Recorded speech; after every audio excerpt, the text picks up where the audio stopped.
He died from a knife wound to the stomach, near the fridge with the Coke. Then he woke up on a stone floor in a cave, where three green creatures with rusty cleavers were standing over him, arguing over which part of his body each would get. Dan sits up. The creatures jump back, and the first thing he does is not run or scream, but crawl over to sniff the cauldron in the corner. Something murky and gray is bubbling in the cauldron. Steam rises reluctantly, as if ashamed. Dan sniffs. His eyebrows creep up, then down. He squints because his brain refuses to classify this smell. This isn't food. It isn't even an attempt at food. It's been boiled in water, without salt, without fat, without a single thought in the mind of whoever made it. For 20 years he stood at the stove. For 20 years he chopped, peeled, and cooked. And now he's dead in a foreign world. And he's about to be devoured by three green dwarves who don't even know how to boil water properly. Dan stands up. He picks up a wooden spoon from the floor. He scoops some up. He blows on it. He tastes it. He's silent for a long time. The goblins exchange glances. The eldest grips his cleaver tighter. And Dan puts down the spoon and looks at them the way a person looks who is physically in pain from what he just put in his mouth. He pokes his finger at the cauldron and speaks. The goblins don't understand a word, but the tone is universal. That's how people curse in any language of any world. Then he points at the cleaver in the elder's hand, at himself, at the pot, and makes a gesture that's understood everywhere. Give me the knife. I'll do it right. The elder goblin stares with a cloudy yellow eye. 2 seconds. 5. 10. And holds out the cleaver, hilt first. They've got nothing to lose. Lunch is crap anyway. Dan twirls the cleaver in his hand. Heavy, dull, rusty. Nothing here is fit for the kitchen. He rummages through the sacks. In the first, dry seaweed with a metallic aftertaste. In the second, dried beetles the size of a finger. He crushes one between his fingers and sniffs it. A nutty smell beneath the chitin. Interesting. A root vegetable that looks rotten is lying under the stairs. Dan scrapes the skin with his fingernail. Inside is white, dense flesh. He takes a bite. Starchy, slightly sweet, like a lotus root. Perfect. He pours the slop from the cauldron right onto the floor. The goblins grumble. Who cares? He washes the cauldron with water from the barrel, puts it back on the fire, points to a pile of bones by the wall. The elder hobbles over and pulls out 2 bones as long as an arm. Dark red, almost brown. Dan sniffs. Game. Rich, powerful game. In the fracture, the crimson brain of some unseen beast. Collagen. Fat. A depth that will reveal itself after hours of cooking. He throws the bones into the cauldron, pours in water, and covers it with a flat stone. And now, the hardest part. Waiting. The goblins sit along the wall and stare at him as if he were a strange animal. The broth comes to a boil. A dirty brown foam rises. Dan skims it off with a spoon. More. And more. The earless goblin approaches, pokes the foam with a finger, and grunts questioningly. Dan shakes his head. Dirt. No, don't. And for the first time, a flicker of interest appears in the goblin's dull eyes. Dan turns down the heat. He pulls out a couple of coals. The broth shouldn't be boiling. It should be simmering. Only then will the bones give up everything. An hour passes. 2. 3. The cave fills with a scent these walls have never known. The goblins fall silent. They stop scratching and picking their teeth. They sit motionless, staring at the cauldron. Their nostrils flare. The elder swallows. 5 hours. The broth turns golden. 7. The scent envelops the cave like a warm blanket. At the entrance, someone sniffs around outside. The elder barks into the darkness and the commotion subsides. 12 hours. The broth becomes clear as amber. Dan swallows himself, and it calms him. If you want it yourself, then it's right. 15 hours. He pulls out the bones and they crumble in his hands. All the gelatin has gone into the broth. He strains the liquid through a coarse cloth. Now, the beetles. He heats a flat stone over the coals. He pours a handful onto it. A crackling sound. A nutty caramel scent with a hint of bitterness. The beetles darken and crackle. Dan tries one. Roasted hazelnuts, mixed with smoke and spice. Good. Very good. He arranges the root slices across 3 bowls. Soaked seaweed on top. He pours in the golden broth, a handful of crunchy beetles, and finally, a drop of fat in the center of each bowl spreads into a perfect circle, like a little sun. 18 hours of work. Dan hands the first bowl to the elder. The elder takes both hands. Clear golden broth, white root, dark seaweed, crunchy beetles, a drop of fat like the sun. He had never seen anything like it. Food in his world was gray and murky and existed only to keep him from dying. He brings the bowl to his lips. The first sip. First, warmth. Then fat. Then depth. Something dark and meaty, infinitely complex. 18 hours of cooking compressed into a single sip. The goblin freezes.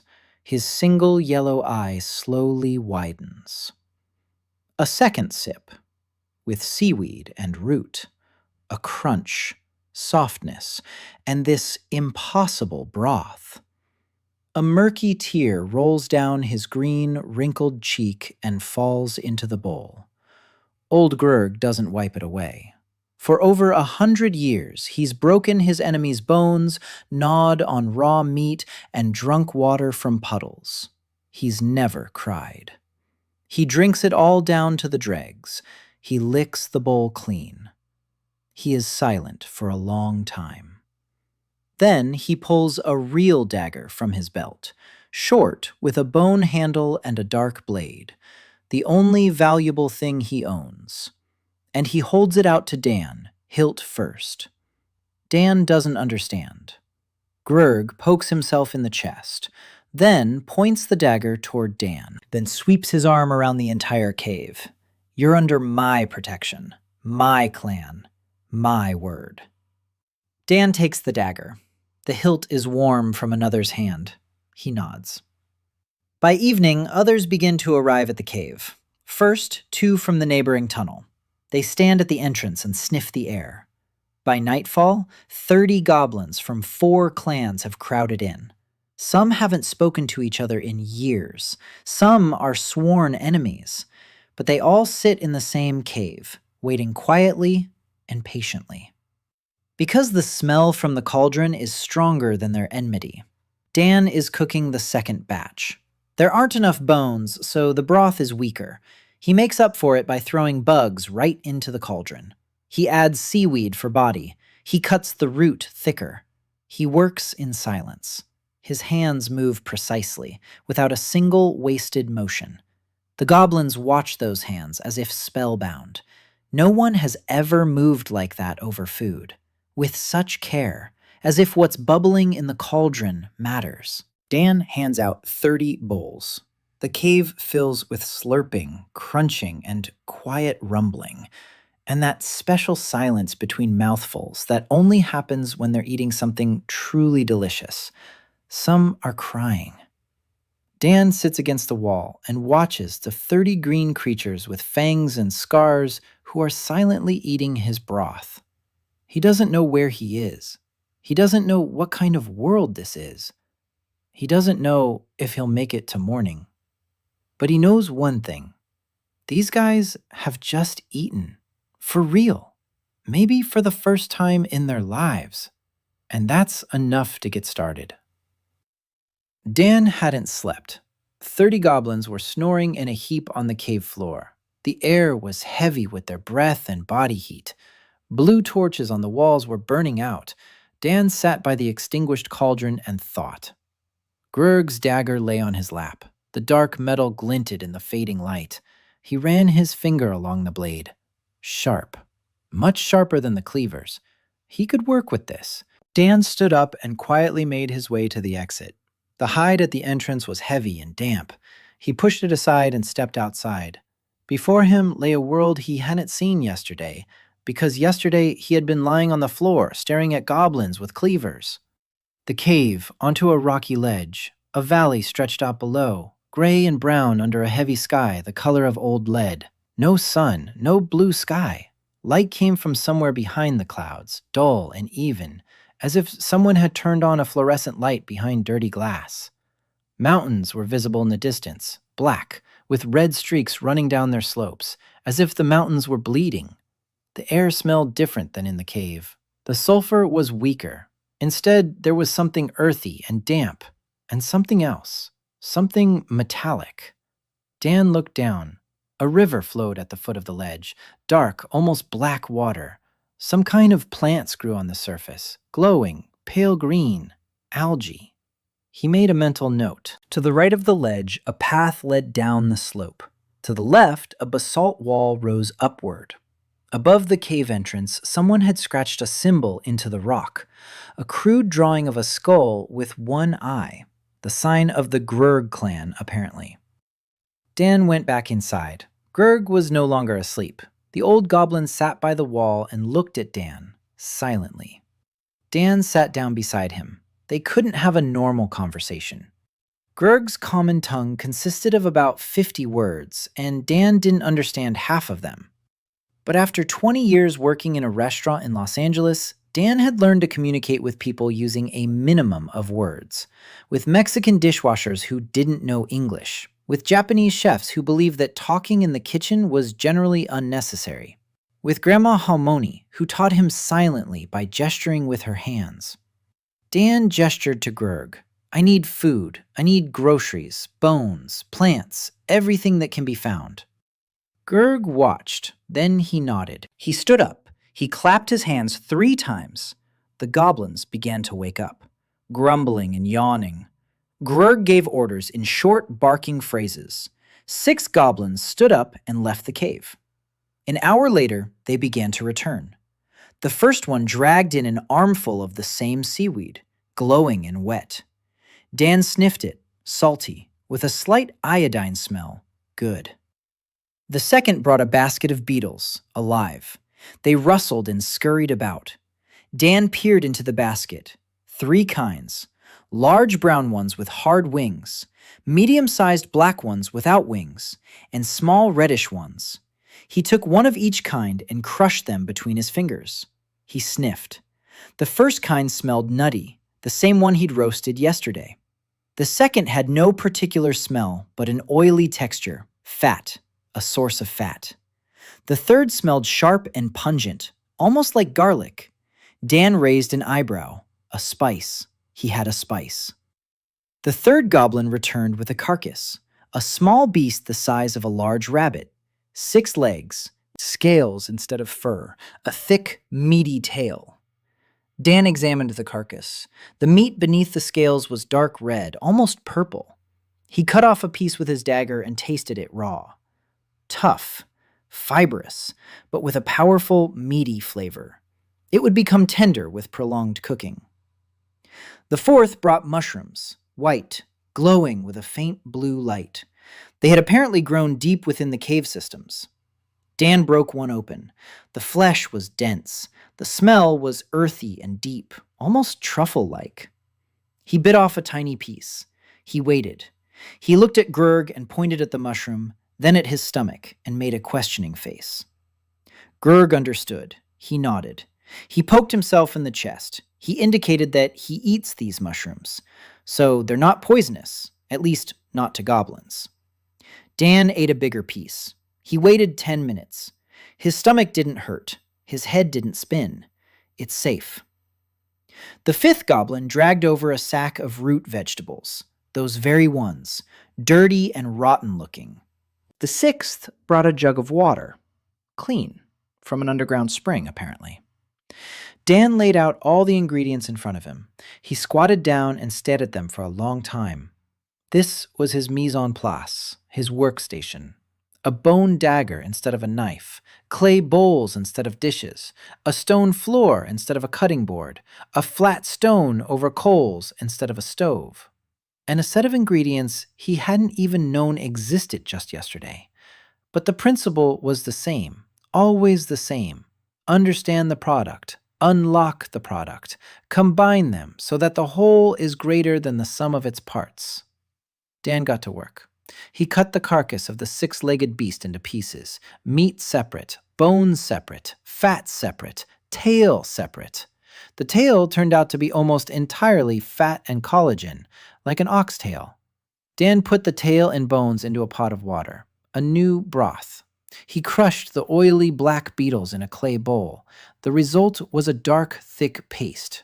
He sniffed it. Oil. Fat. This was his cooking fat, a substitute for both butter and vegetable oil. He ground the red beetles into a powder on a flat stone. The result was a reddish dust with a sharp garlic smell and a slight burning sensation on the tongue. A spice, the first spice in his arsenal. He sliced the mushrooms thinly, into slices. Grurg's dagger cut perfectly.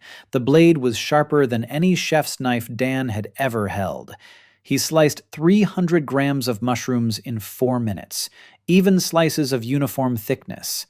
The goblins gathered around and watched. There were already 15 of them, those who had spent the night here and a few newcomers. The new ones had come on the scent of yesterday's broth, or on rumors. Dan paid no attention. There are no outsiders in the kitchen. There is only the product and the process. He sliced the meat into thin strips across the grain. He coated each strip in beetle oil, sprinkled a pinch of red powder. He placed them on the hot stone. A sizzle. The aroma hit instantly, meaty, spicy, with a nutty note from the beetle oil. The goblins leaned forward. Dan cooked the meat quickly, 30 seconds on each side. The strips remained pink on the inside, a caramelized crust on the outside.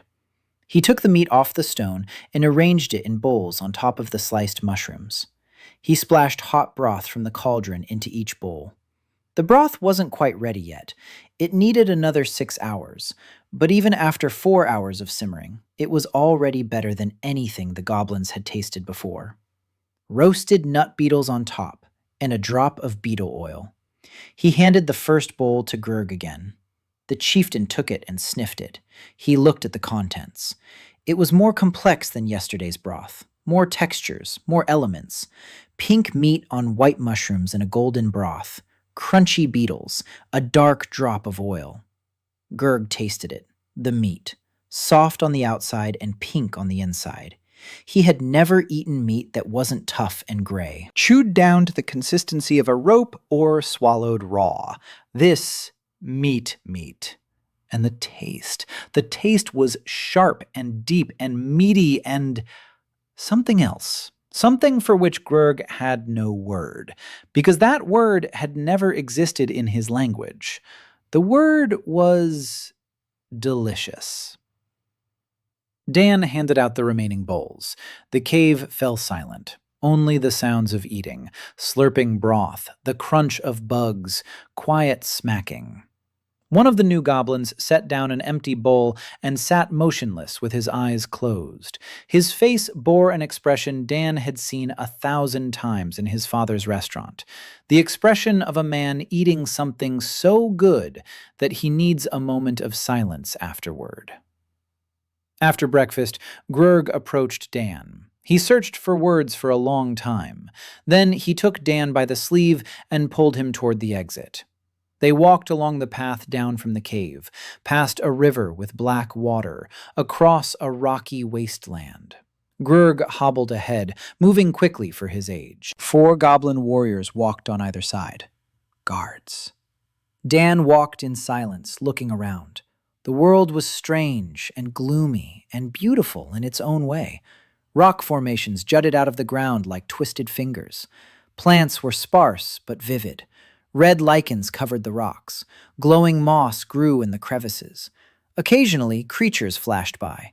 Something nimble and many-legged darted into a crevice in the rock. Something large and dark stirred in the distance and vanished. The goblin guards tensed at every rustle, hands on their daggers, eyes on the alert.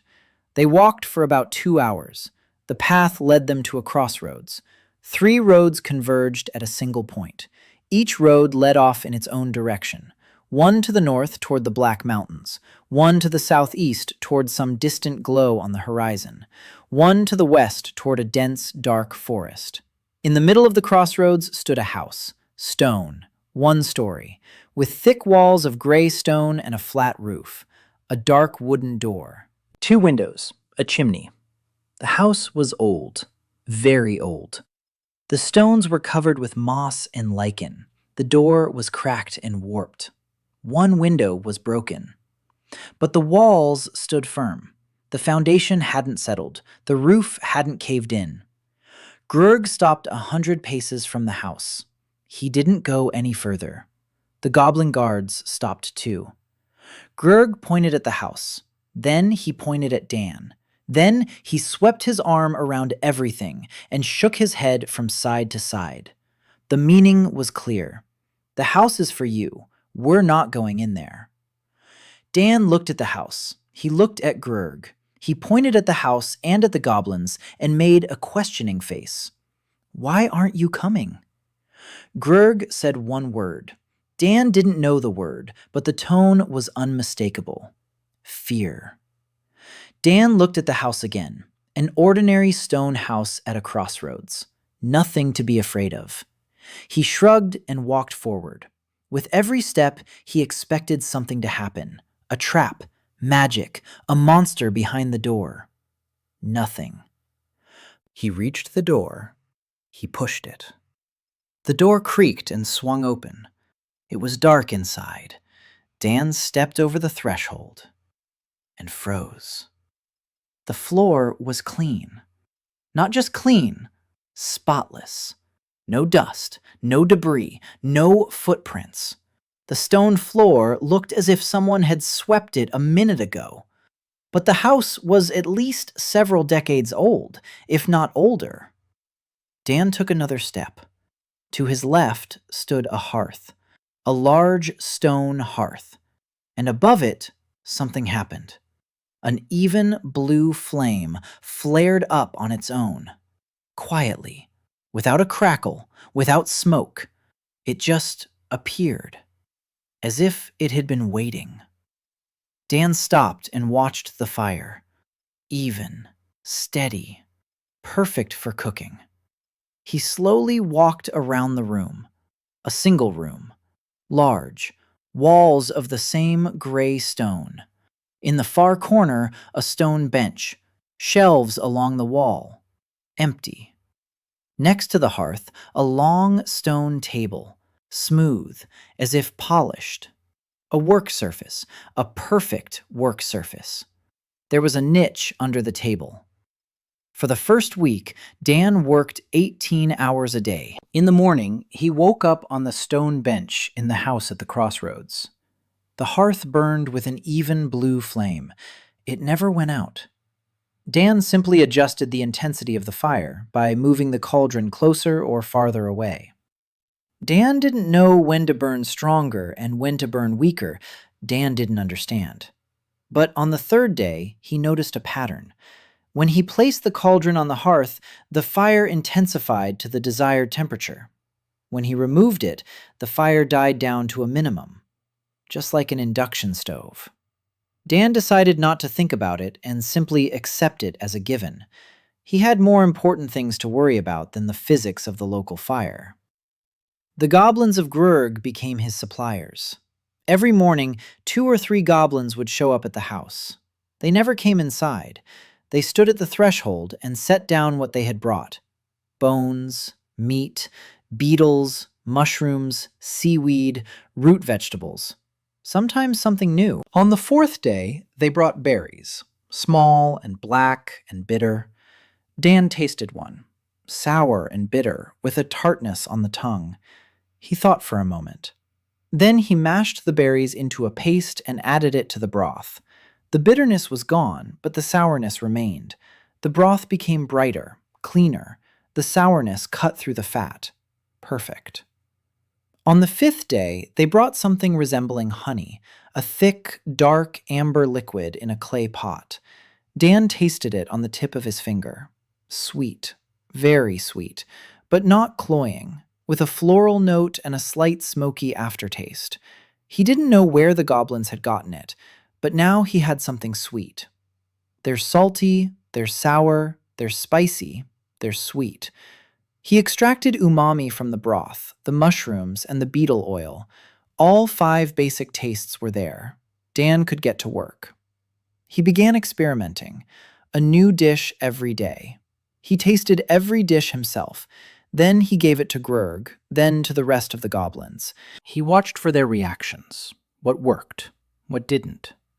When cooked for a long time, the meat of the hellish boar became as tender as braised beef. But the flavor was more intense, almost too intense for a human palate. Dan found the balance.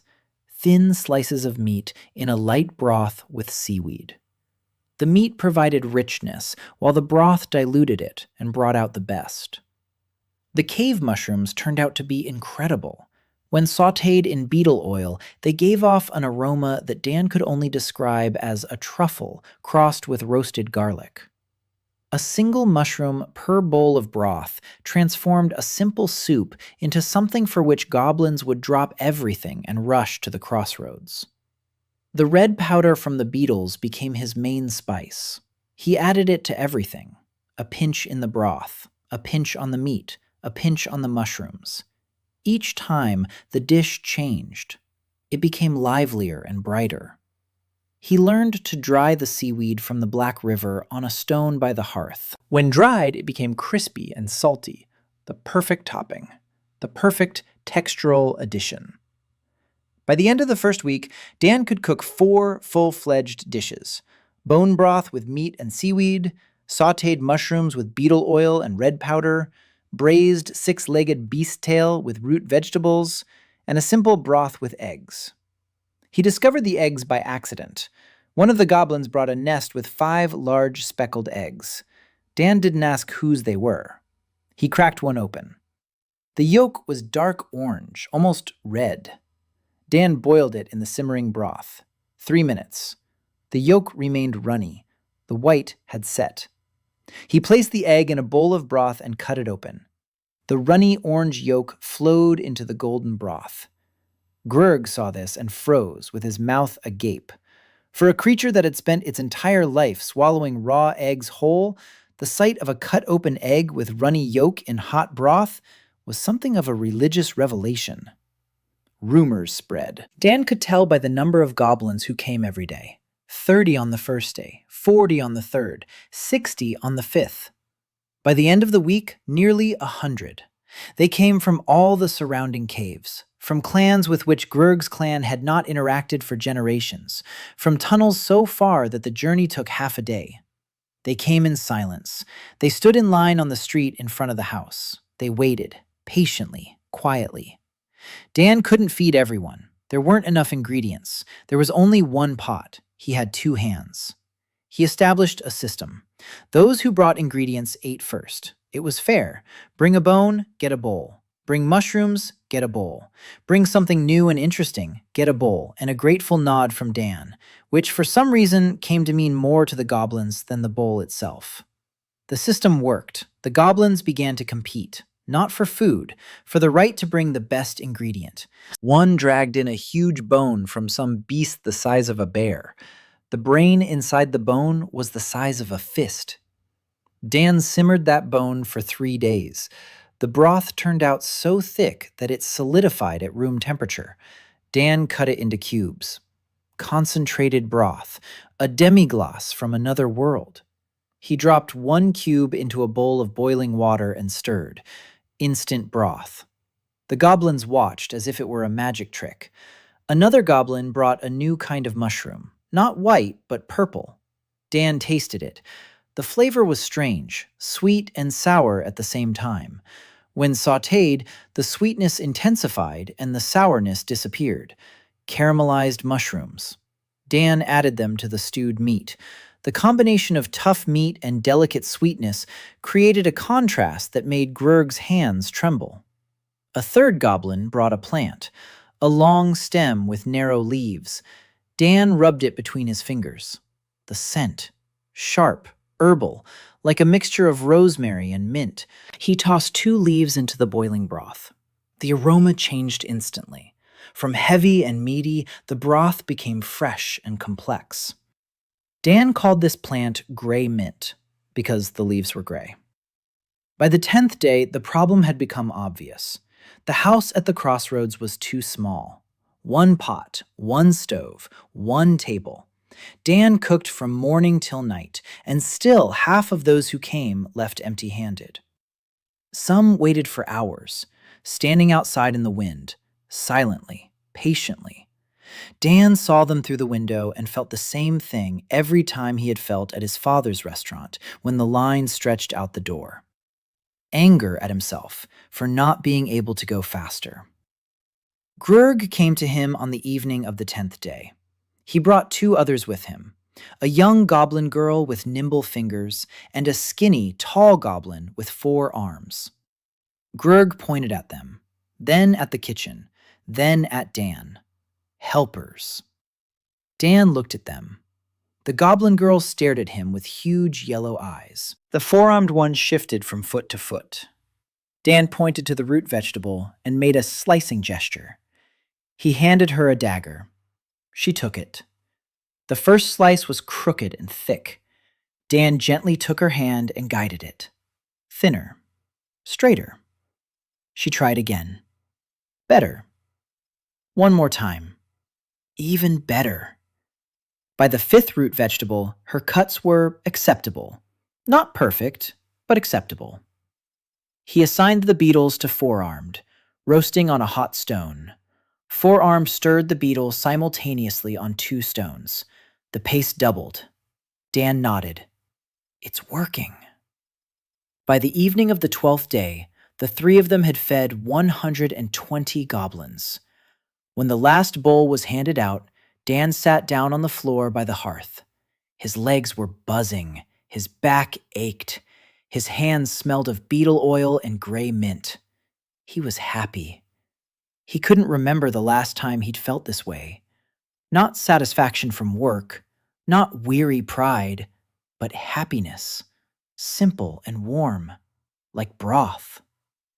Grurg sat down beside him, silently. They sat like that for about 10 minutes. Then Grurg spoke, choosing his words slowly. He spoke in broken common, with long pauses. Dan listened. He understood every 3rd word, but he caught the gist. Grurg was saying that goblins had always been down below. All the other demons were up above. The higher ones in castles, the middle ones in the cities, the goblins in the caves. They were eaten when there was nothing else to eat.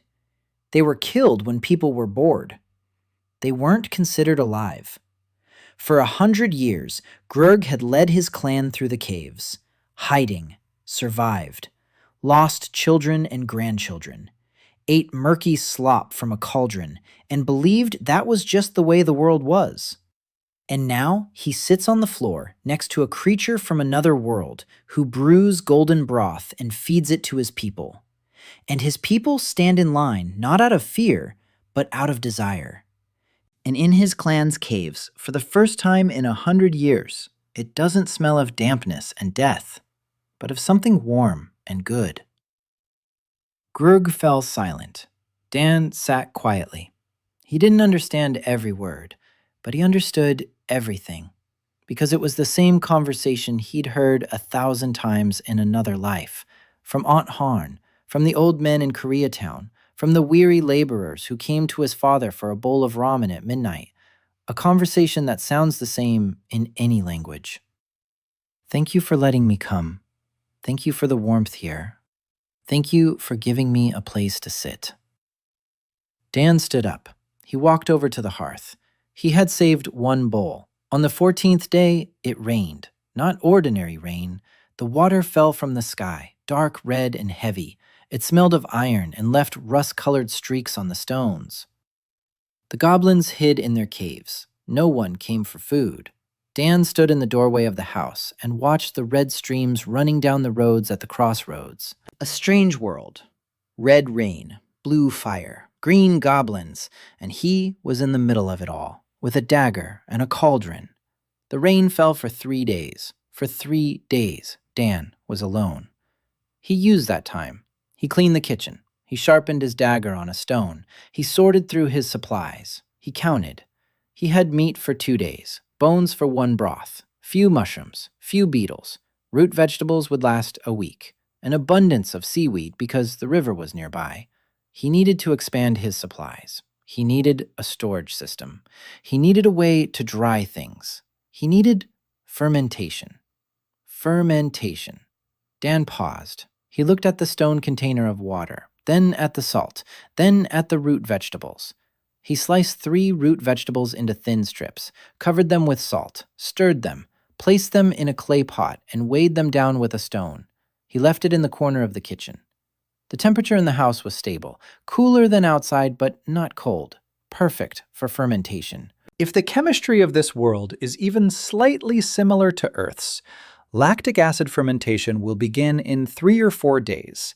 Lactic acid fermentation would begin. If not, he would lose the 3 root vegetables. It was worth the risk. He prepared another pot, mushrooms sliced and covered with salt, and a third, seaweed with red berries and salt. 3 experiments, 3 potential new products. Dan wrote everything down. Not on paper, because there was no paper. He found a flat gray stone and scratched on it with a dagger. Primitive, but it works. Ingredient, method, result, time. He was compiling a cookbook of the world he had stumbled into. By the morning of the 4th day, the rain had stopped. Dan stepped outside. The air after the rain was clean, fresh. The metallic smell was gone. In its place was something floral and cool. And then he saw her. The girl was lying on the road 20 paces from the house, curled up in a ball, wet, dirty, small. 2 short horns on her head, one broken in half. Her hair was black and tangled. Her clothes were rags. Dan approached. She didn't move. He crouched down beside her. He felt her neck. She had a pulse, weak. Her skin was hot, a fever. Dan lifted her up. She weighed as much as a child, skin and bones. He carried her into the house and laid her on the bed. He covered her with a hide he'd dragged out of Grurg's cave on the 2nd day. He looked at her, young, very young. Her face was almost human, except for the horns and slightly pointed ears, and the emaciation. Dan had seen that kind of emaciation once before, in Los Angeles, homeless people under the bridge on 6th Street. A gauntness where every rib and every vertebra was visible. A gauntness that meant a person hadn't eaten properly in a very long time. He went to the hearth. He took a cube of frozen, concentrated broth from his supplies, dissolved it in hot water, added a pinch of salt, no more. A stomach that had been starving for a long time couldn't handle anything heavy. Just broth. Only liquid, only warmth. He returned to the cot and lifted her head. He brought the bowl to her lips. She didn't open her eyes, but the reflex kicked in. Her lips parted slightly. He poured the broth in small sips. She swallowed, slowly, with difficulty, but she swallowed. He fed her like this 3 times a day, morning, afternoon, and evening, in small portions, just broth. On the 2nd day, she opened her eyes, yellow, large, with vertical pupils. She looked at Dan and didn't move. He was sitting next to her on the floor, stirring something in a pot. She tried to stand up. Dan turned around. He shook his head. He gestured with his hand. Lie down. She lay back down. He brought her a bowl. This time, broth with thin slices of overcooked root vegetable. Soft, so she wouldn't have to chew. She took the bowl with both hands. Her hands were shaking. She sniffed. She looked up at Dan. There was a question in her eyes. He nodded. Eat. She drank, slowly. When the broth was gone, she licked the bowl. Then she looked at Dan and opened her mouth, closed it, opened it again. She was trying to say something. Her voice wouldn't obey her, hoarse or simply out of practice. Dan didn't rush her. He poured her some water. She drank. She coughed, and finally spoke. Her voice was quiet, hoarse, in the same common language Grurg spoke, but clearer, more words, more intelligible. She said her name was Yuna. She asked where she was. Dan pointed to the house. He pointed to the hearth. He pointed to the cauldron. Then he pointed to himself and said his name. Dan. She repeated it. Dan. He nodded. Then he asked. It was the first complete sentence he had spoken in the common language in 2 weeks in this world. The words were clumsy and mispronounced, but he asked, "What is your name?" She blinked, as if she didn't understand the question. As if the question were in a foreign language, even though the words were the simplest. She was silent for a long time. Then she answered, "Yuna So-hae." Dan nodded and repeated her name in full. Yuna So-hae. She turned her back to the wall. Her shoulders were shaking. She was crying silently. Dan didn't ask why. He knew why. He got up and went to the kitchen. 10 minutes later, he returned with a new bowl. Egg drop soup. The yolk was runny. The broth was hot. He set it down next to the cot. He said one word quietly. Eat. Yuna recovered quickly. On the 3rd day after waking up, she got out of bed. On the 4th, she began walking around the house. On the 5th, she stepped outside and stood for a long time, looking at the intersection. She began to speak more. Dan listened and learned. The common language turned out not to be that difficult. The structure is simple: subject, predicate, object. Few abstract words, many concrete ones. Yuna became his teacher. She told him the words, and he repeated them. Food, water, fire, knife, bowl, meat, bone, salt. These were the first words he needed. Then she told him more. She's a half-breed. Her mother is human. Her father is a lesser demon. The horns are from her father. The eyes are from her father. Face from her mother. Her mother died when Yuna was 7. She doesn't remember her father. Alone ever since. Chased away from everywhere. Humans because of the horns. Demons because of the human blood. Neither here nor there. Nowhere. She was walking down the road when the red rain started. She fell. Doesn't remember how long she lay there. Woke up and something warm. Dan listened, nodded, didn't interrupt. When she finished, he was silent for a moment. Then he stood up and went to the kitchen. He came back with 2 bowls. He set one in front of her. He took the second one for himself. He sat down across from her. He said in broken common, "There's a lot of work tomorrow. I need help." "You'll work here." Yuna looked at him. He was eating, calmly, as if what he'd just said was the most normal thing in the world. Not an offer out of pity, not charity. Work. Normal human work. Yuna picked up the bowl. She ate, silently. The next morning, Dan woke up to a sound. Someone was washing bowls by a stone water trough. Yuna stood barefoot on the cold floor, scrubbing a clay bowl with a bunch of seaweed. The bowls gleamed. She turned around when she heard him get up. "Good morning." Dan said it in the common language for the first time. "Good morning, Yuna." She froze for a second. Then she turned back to the bowls. But Dan noticed. The corners of her lips twitched, barely noticeable. First day on the job. Dan showed her everything: how to cut root vegetables, how to clean mushrooms, how to wash seaweed, how to tell when the broth was ready by its color and smell. Yuna picked things up quickly.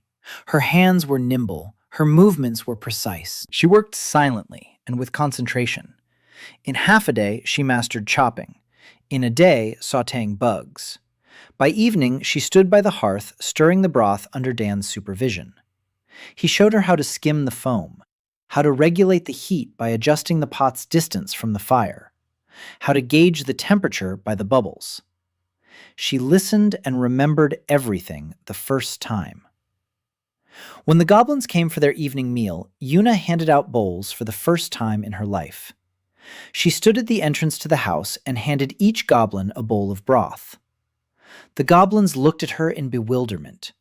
A half-breed, with horns, handing out food. But the food smelled so good that their bewilderment was quickly replaced by something else. Hunger. And then what comes after a satisfied hunger? Silence. Dan stood by the hearth and watched. Yuna moved with confidence, without fear. Here, on the threshold of a stone house at the Crossroads, handing out broth to creatures who, by all the laws of this world, should have despised her. She looked as if she had finally found a place where she could stand.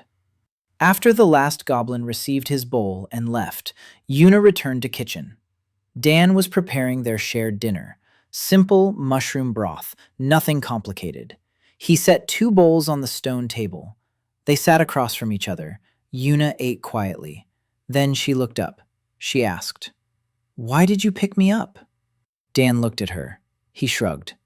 He said in broken common, "She was lying on the road. It was cold." She shook her head. "That's not an answer. People walk by. They always walk by." Dan finished his broth. He set down his bowl. He thought for a moment. Then he spoke, choosing his words carefully. "Because broth for one is just soup, but broth for 2 is dinner." Yuna looked at him. Then she lowered her eyes to the empty bowl. She said quietly, "I'll work hard." Dan nodded. He had no doubt. He checked the pot of fermented root vegetable that same evening. He opened the lid. The smell hit him sharply and sourly. He tasted it. Sour, crunchy, with a depth of flavor that the fresh root vegetable lacked. The fermentation was working. The laws of nature were the same here. The bacteria were doing their job. Lactic acid was transforming a simple root vegetable into something completely new. Dan smiled. The mushrooms had fermented successfully as well. They had become softer and acquired a sharp, piquant flavor. A month had passed. The house at the Crossroads had changed. Dan no longer recognized the place where bare stone walls and empty shelves once stood. A sign had appeared at the entrance, a piece of flat stone on which Yuna had scratched 2 words in the common language. She had wanted to write simply "food" here, but Dan shook his head. The place had to have a name. He thought about it for 2 days. On the 3rd day, a cat came to the house, skinny, black, with 1 ear. It sat on the threshold and wouldn't leave. Dan brought it a bowl of broth. The cat drank. It stayed. The place got a name, Cat's Crossroads. Order emerged inside. Pots of fermented foods lined the walls. 10 pots. Root fruits, mushrooms, seaweed, berries, each at its own stage, each marked with a notch on the side. The shelves above the hearth were filled. Dried seaweed, red powder made from beetles, gray mint, cubes of congealed broth, beetle oil in a clay jug, a small pot of honey. Under the table, in a stone niche, there was always water and salt. Dan had polished the workbench with a stone until it was smooth. 3 knives lay on the table. Grurg's dagger for delicate work, a cleaver for bones, and a new knife that a blacksmith from a distant goblin clan had made for him in exchange for 10 bowls of broth. The knife was rough but sharp, made of dark metal, a bit heavy, but Dan had gotten used to it. The hearth was still burning on its own, a blue flame, steady and obedient. Next to the hearth, Dan had built a second brazier out of stones. On it, he seared meat and mushrooms. The fire for the brazier was ordinary, coals from wood that the goblins chopped in the western forest. Dan had discovered that the coals from each tree produced a different heat. Some burned quickly and fiercely, for quick searing. Others smoldered long and steady, for slow braising. He marked them and kept them separate. Yuna worked side by side with him. She had changed over the past month. Her ribs no longer jutted out. Her face had filled out. Her eyes were no longer empty. She moved through the kitchen with confidence. She knew where everything was. She knew when to skim the foam, when to turn the meat, when the broth was ready by color and smell. She couldn't cook on her own yet, but as an assistant, she was flawless. And she talked. A lot. Constantly. To the goblins, to Dan, to the cat, with the pot. She talked to the pot while stirring the broth. Dan heard her muttering quietly. "Come on, be delicious. You can do it." Dan didn't say anything. At his father's restaurant, the dishwasher Miguel talked to the plates. It was normal. The goblin assistants had grown up too. A female goblin named Pika had mastered slicing at the level of a decent apprentice. Four-armed Dorg had become a master at roasting bugs. His 4 arms made him ideal for multitasking. He could simultaneously stir bugs on a stone, slice seaweed, and stacking coals and scratching his nose. The line at Cat's Crossroads no longer consisted solely of goblins. In the 3rd week, the first non-goblin arrived. Tall, skinny, with gray, scaly skin and a long tail. A lizard man. He stood at the end of the line, looking around nervously. The goblins were eyeing him. Lizardmen and goblins didn't get along. Something to do with territory and hunting grounds. Dan noticed the tension. He stepped out from behind the hearth. He approached the lizard man. The lizard man backed away. Dan raised his hand. Calm down. Then he pointed to the house. Pointed to the bowl. Pointed to the table. Come in. Sit down. Eat. The lizard man came in. He sat down by the wall, far away from the goblins. Dan brought him a bowl. Broth with stewed meat and fermented mushrooms. The lizard man sniffed. His long, forked tongue slid over the bowl. His eyes widened. He began to eat. A minute later, the bowl was empty. He looked up at Dan, and in those yellow reptilian eyes, Dan saw what he had seen in Grurg's eyes on the first day. Surprise, shock, and something else. Something for which the lizard man had no word. The next day, the lizard man brought 2. 3 days later, there were 8. A week later, 15. At first, the goblins grumbled. Territory, their place, their cook. Dan solved it simply. In the evening, when everyone had left, he gathered Grurg and the senior lizard man. He placed a bowl in front of each of them.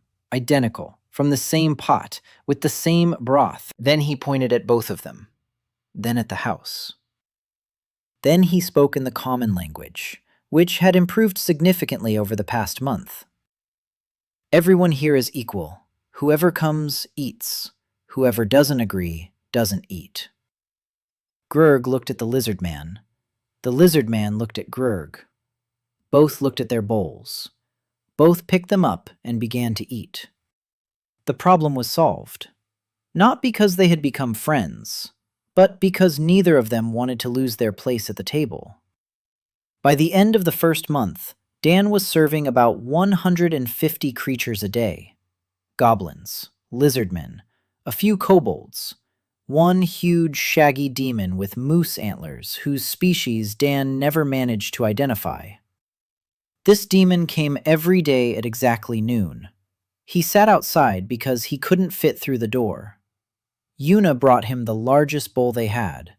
He took it with 2 fingers. He ate neatly. He left in silence. Once he came and brought a log. He placed it by the threshold.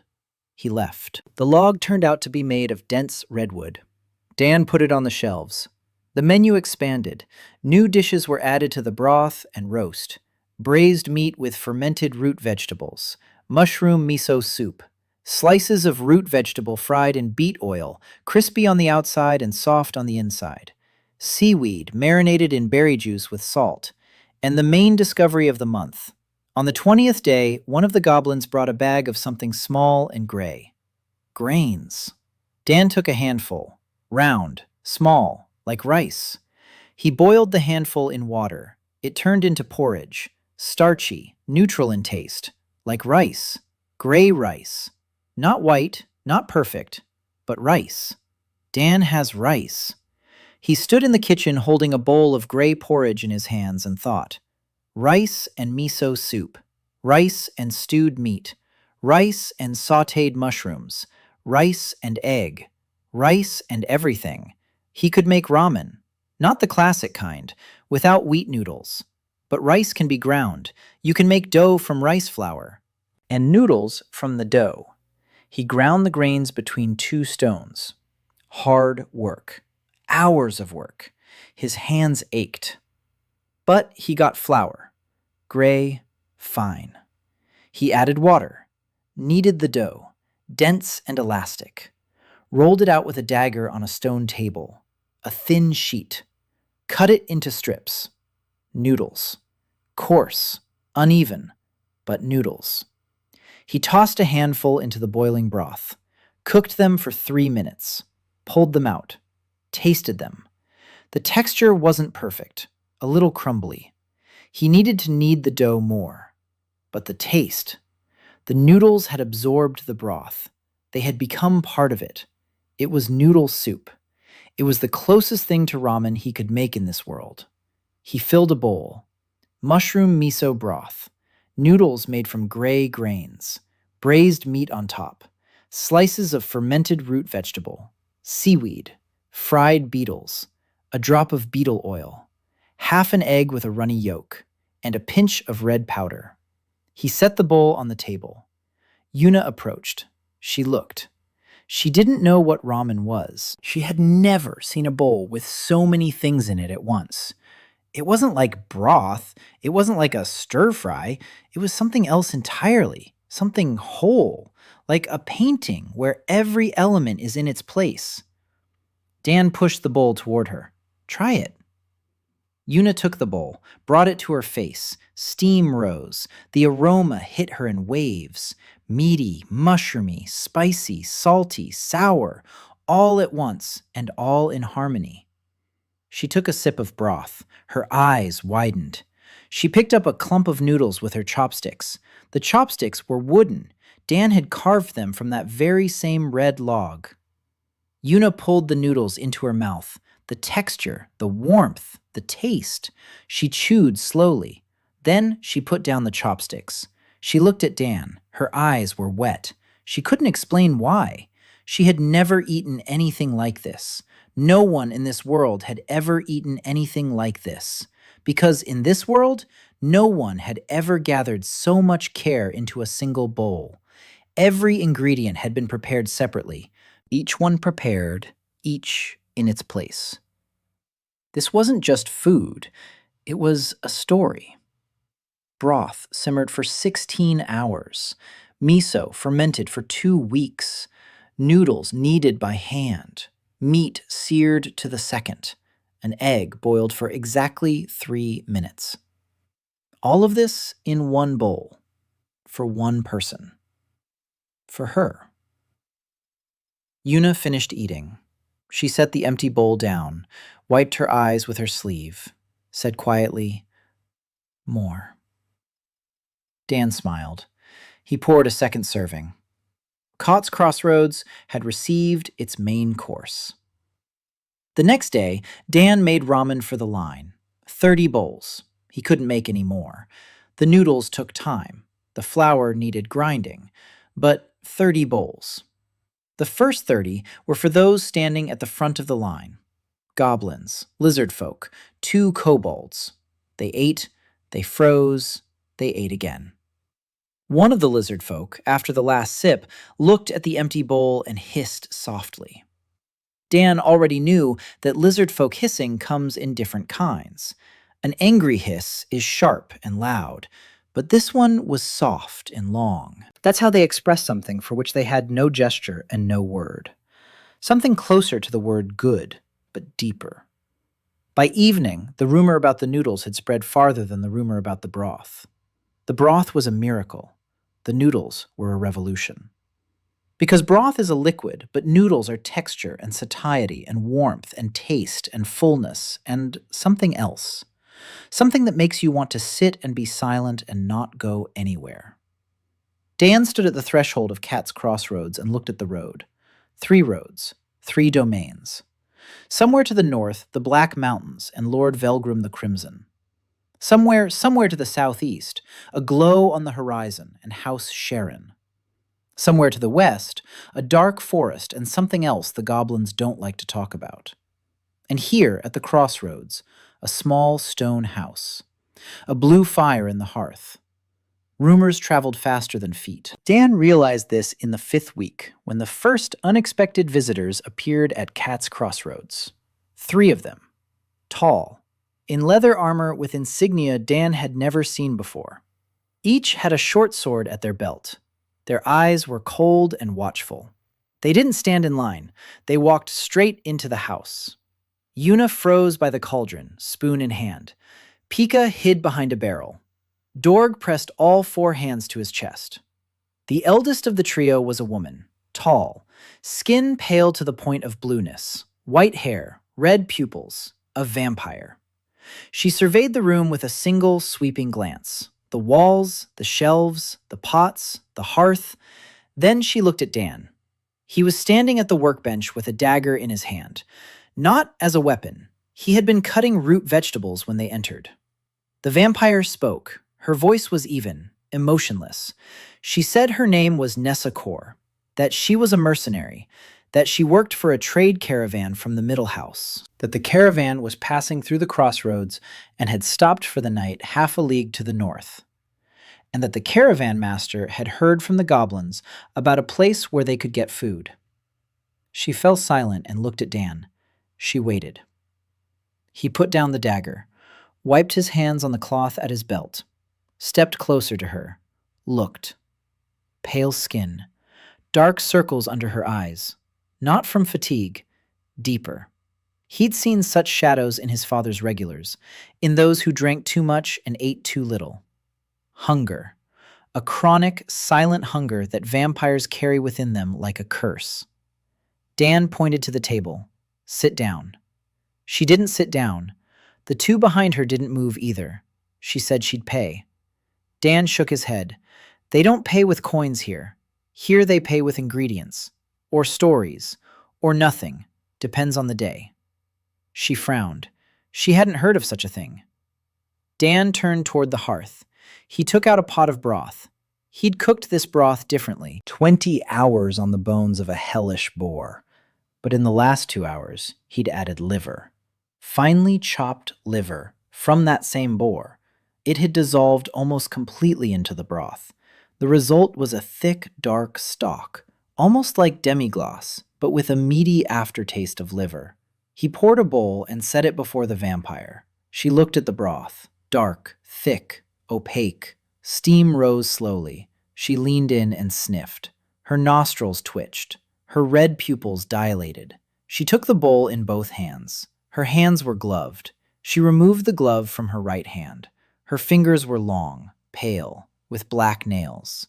She gripped the bowl with her bare hand, brought it to her lips. The first sip. She closed her eyes. Dan watched. He knew this moment. He'd been waiting for it. The moment when the taste reaches that place inside that a human, or a non-human, hides deepest. The vampire drank, not quickly, not slowly, steadily, as if measuring out every sip, as if afraid the broth would run out and she'd be hungry again. She finished, opened her eyes, looked at the empty bowl, then at Dan. There was something in her eyes that Dan couldn't name. Not tears. Vampires don't cry ordinary tears. But something wet and reddish glinted in the corner of her left eye. She said one sentence. "I'm not hungry." Dan nodded. She repeated it, quieter. "I'm not hungry." As if she were saying it to herself, as if she were checking. Not hungry. For the first time, Dan understood. Broth made from bones and liver, iron, protein, collagen, fat, everything that's in blood. But without the blood, without the addiction, no hunting. No hunting. Without what makes vampires what they are in the eyes of others, monsters who drink the blood of others. This broth satisfied their hunger. It didn't completely replace blood, but it gave them what ordinary food didn't give vampires. Fullness, real fullness, not for an hour, not for two, for a long time. Nessa Kaur silently turned toward the exit. She stopped at the threshold. She didn't turn around. She said the caravan was leaving. She said she'd be back. She left. 2 mercenaries followed her. They never sat down. They never ate. But they saw their commander's face, and that was enough. Yuna approached Dan after they'd left. She quietly asked who they were. Dan replied, "Clients." That evening, when everyone had left and Dan and Yuna sat down to their usual dinner, she asked another float. She asked why the vampire was crying. Dan stirred the broth in his bowl. He thought. Then he said, "Imagine being hungry from birth. Not like you were hungry when I found you, but always, every day, every hour. A hunger that no food can satisfy. That can only be satisfied by one thing, by someone else's blood. And you know that drinking someone else's blood is wrong, but the hunger is stronger. And so you come to a place where they give you a bowl of soup. And after that soup, for the first time in your life, you're not hungry." Yuna was silent. Then she said quietly, "It's like being a half-breed. The hunger isn't in your stomach, but inside. When no one calls your name and you're hungry because of it. And then someone calls, and you're full." Dan looked at her. He nodded. Yes, that's exactly it. 2 days later, Nessa returned. Alone, without mercenaries, without armor, in simple, dark clothes. She walked in and sat down at the table in silence. Dan set a bowl in front of her, the same broth, liver broth, thick. She ate, silently. She left. The next day, again, and the next. The 4th time, she didn't come alone. Another vampire was with her, younger, thinner, with hungry, sunken eyes. Nessa said nothing. She just pointed to the table. The young one sat down. Dan brought 2 bowls. By the end of the 6th week, 4 vampires were coming to Cat's Crossroads, all from impoverished families, all with the same chronic hunger, all silent, all returning. The goblins watched the vampires warily, the lizardfolk with caution, the kobolds hid. But the rule was the same for everyone. Whoever comes, eats. Whoever disagrees, doesn't eat. No one disagreed. Dan introduced another rule, weapons. He saw mercenaries from the caravans coming in with swords at their belts. He saw goblins clutching their cleavers. He saw lizardfolk baring their teeth at each other. Sooner or later, someone would stab someone. He carved a stand out of mahogany. He placed it by the entrance, next to the door. Yuna carved 3 words on a stone above the stand. Iron. Here, please. The goblins obeyed immediately. They couldn't refuse the boss. The lizard men grumbled but sheathed their knives as well. The vampires laid down their swords without a word. The problem arose with the mercenary, a massive demon from the caravan, horns curving backward, a scar across his cheek. He looked at the counter, looked at Yuna, laughed, said he wouldn't put down his sword for a bowl of slop. Yuna opened her mouth to reply, but Dan was already standing beside her. He stepped out from behind the hearth. Calmly, without haste, he approached the mercenary. The mercenary was 2 heads taller than him, twice as broad-shouldered. He could kill Dan with a single blow. Dan looked up at him, silently, then turned to the counter, took his own dagger from it, Grurg's dagger, the only weapon he had, his only defense. He placed it on the bar. He turned back to the mercenary. He looked him in the eyes, calmly, not defiantly, just calmly. The mercenary looked at him, at the small, unarmed man who had just placed his only knife next to strangers' swords. 10 seconds of silence. The mercenary took his sword from his belt, placed it on the counter. sat down at the table. Dan returned to the kitchen. The rule took hold.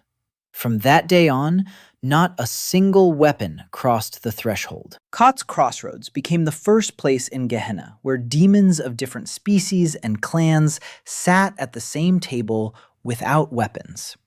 Not because they trusted each other, but because they trusted the cook. By the end of the second month, Dan had a 7-course menu. 3 kinds of broths: clear bone broth, mushroom miso, liver broth for vampires, ramen, braised meat with fermented root vegetables, sautéed mushrooms, and a new addition, rice and egg. The simplest dish: brown rice, a fried egg on top, runny yolk, a pinch of red powder, a drop of beet oil, 3 sprigs of green-gray mint. This dish became the most popular. Not the most complicated, not the most impressive, but the most popular. Because it was simple and warm. And every time someone ate rice with egg, they felt something for which there was no word in the language of Gehenna. The word was home. Like home-cooked food. Like something a mother cooks in the morning. Only most demons didn't have mothers who cooked in the morning. Most had no concept of breakfast at all. There was hunting, there was hunger, there was satiety. And now there was a bowl of warm rice with egg, and they didn't understand why it made them want to sit quietly and not go anywhere. Dan understood. That was exactly what he was cooking. Not the rice, not the egg, but that feeling. Every evening after closing, Dan and Yuna had dinner together. It had become a ritual. Dan would cook something not on the menu, something experimental, or, on the contrary, something simple to the extreme. Yuna would set 2 bowls on the table. She would sit down. She would wait. Dan would bring the food. They would eat, sometimes in silence. Sometimes Yuna would talk about her day, about the goblin who'd come from the other end of the cave system and gotten lost 3 times on the way, about the lizard man who'd brought a live fish from the underground river as a gift. The fish was blind and glowed in the dark. Dan salted it. In a week, it would turn into something interesting. She arrived at the end of the second month. Dan was in the kitchen. He was cooking the morning broth. Yuna was wiping down the table. Dorg was roasting bugs on 4 stones at once. Pika was slicing mushrooms. A typical morning. Then the door opened, and the air in the room changed. Dan felt it in his back. Not magic, not a threat. Something else. As if the temperature in the room had risen by 2 degrees. As if the torches had grown brighter. He turned around. A woman was standing in the doorway. Young, slender. Her face narrow and chiseled like a porcelain figurine. Amber eyes with vertical pupils. Hair red down to her waist. Her ears were pointed. Behind, her tail was moving from beneath her long cloak. Dan counted 8. Fluffy, red with white tips. They moved slowly and gracefully, as if each one lived a life of its own. She was dressed simply, not for her station. A traveling cloak, leather boots, no jewelry, no insignia. She had come incognito. Dan didn't know that yet. He saw a young kitsune in travel clothes, an unfamiliar customer. Yuna froze with a rag in her hand. Pika dropped the mushroom. Dorg stopped stirring the beetles, and all 4 hands hung limply at their sides. They knew. Dan didn't know. The kitsune surveyed the room, slowly, carefully. Shelves with pots, a hearth with a blue flame, a stone table, bowls, knives, sacks of grain, dried seaweed, a black cat on the windowsill. Her gaze settled on Dan. She looked at him for a long time, studying him. Dan held her gaze, not out of bravery, out of habit. 20 years in the kitchen, he was used to people looking at the cook. He pointed to the table. "Sit down." She sat down. Her movements were fluid, not a single superfluous gesture. Dan approached. He looked at her. the familiar assessment he performed on every visitor: skin, eyes, hands, posture, breathing. She looked healthy, well-fed, well-groomed. She wasn't a starving vagrant, not a mercenary with an empty stomach. She was someone unaccustomed to hardship. But something was off. Dan saw it in the line of her shoulders. Too straight, too tense, like someone carrying something invisible and heavy. He asked, "What are you going to do?" She raised an eyebrow. A smirk touched the corner of her lips.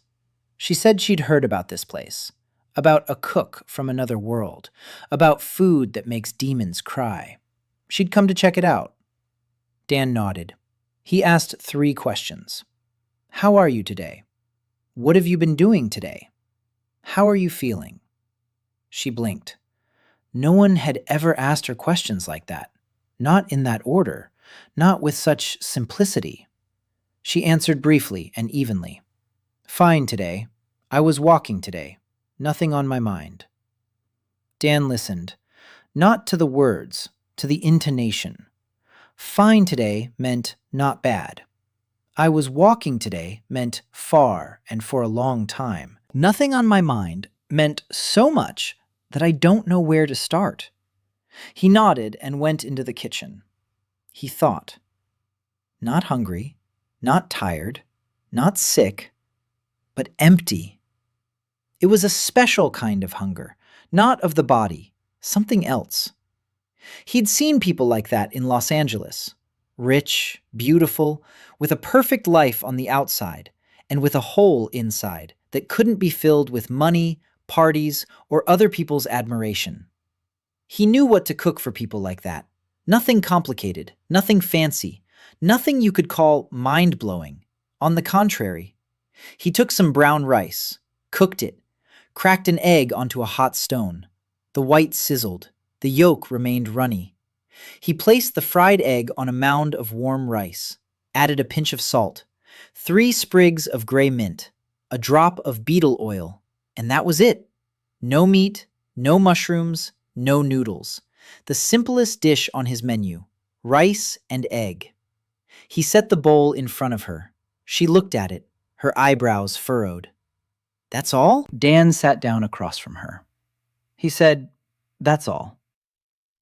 She looked at the rice, at the egg, at the 3 green leaves on top, at the drop of oil. The 8 tails behind her froze. She picked up her chopsticks, broke the yolk. Liquid gold flowed over the white rice, mixed with the greens, with the oil. She scooped up some rice and egg and put it in her mouth. She chewed slowly. Her expression didn't change. She swallowed, took another bite, and another, and another. She stopped halfway through the bowl. The chopsticks froze. She stared into the bowl.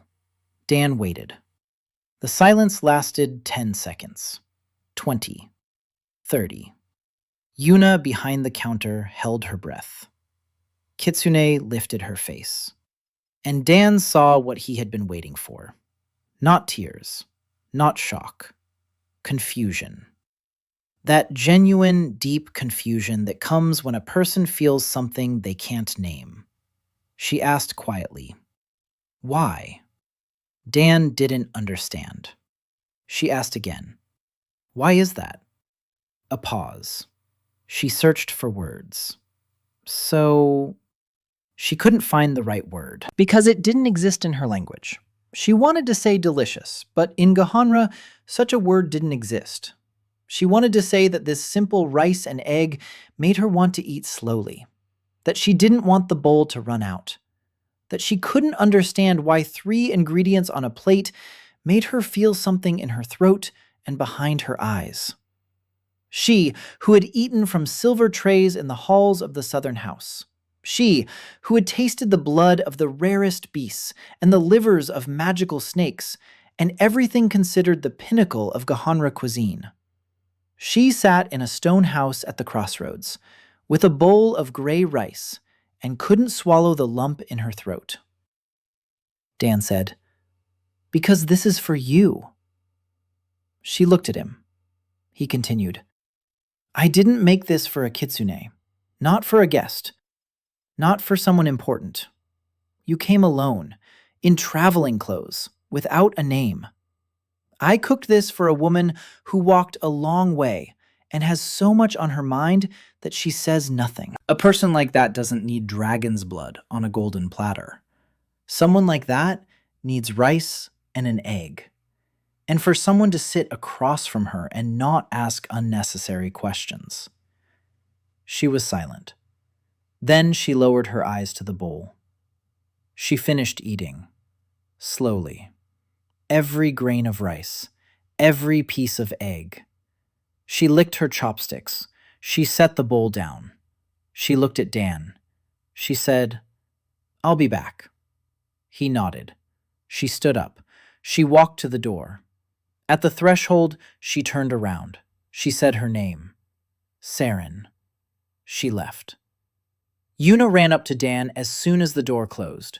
Her face was pale. Her hands were shaking. She grabbed his sleeve and whispered quickly and passionately. Dan listened. The name Seren meant nothing to him, but from Yuna's and the assistant's reactions, he realized he had just fed rice and eggs to someone before whom the entire southern domain bowed their heads. The heiress, 8 Tails, the daughter of Seren the Nine-Tailed, one of the most powerful young demonesses on the continent. And she was sitting at his stone table and eating gray rice, and couldn't explain to herself why she felt like crying. Dan was silent for a moment. Then he returned to the hearth and continued cooking the broth. Yuna stared at him, her mouth agape. She asked, "You don't care who she is?" Dan didn't turn around. He replied, "I do care. I care who she is to others. To me, she's a customer who came in hungry. Not in her stomach. Deeper. I fed her. That's my job." Seren returned 3 days later, alone again, back in her travel clothes. Dan didn't ask the 3 questions. He already knew. He cooked rice with an egg, but this time he added a small mound of fermented fruit on the side, sour and crunchy, a contrast to the soft rice. She tasted it, winced at the sourness. Then she tried again. And again. The sourness opened up. It became not hostile, but interesting. Seren looked up. For the first time, something other than her usual mask flashed in her eyes. Curiosity. She asked what it was. Dan explained. Fermentation. Thyme and salt and bacteria. A simple root vegetable becomes something new. She didn't understand half the words, but she got the gist. A simple thing can become something else, if you give it time. On her 5th visit, she stayed after closing time. Yuna had already gone to sleep on the cot Dan had made for her in the back room. Pika and Dorg had gone into the caves. Dan was washing the bowls. Seren sat at the table and watched him work, silently. He finished washing, wiped his hands, sat down across from her. She spoke, not right away, slowly, as if every word came with difficulty. She told him that since she was 3, they had been preparing her, not food, her, as a political tool. Every meal was a ritual. Every dish meant something, status, alliance, threat. She couldn't remember a single time when she'd eaten simply because she was hungry, simply because she wanted to. Dan listened. He didn't interrupt. When she fell silent, he asked one thing. What would you eat if no one were watching? Nothing fancy, nothing expensive, something you want, just for you. Seren opened her mouth, closed it, remained silent. 10 minutes. Dan didn't rush her. He sat and waited. She finally said quietly, I don't know. Her voice wavered. She didn't know. 24 years of life, thousands of dishes, and she didn't know what she liked, because no one had ever asked.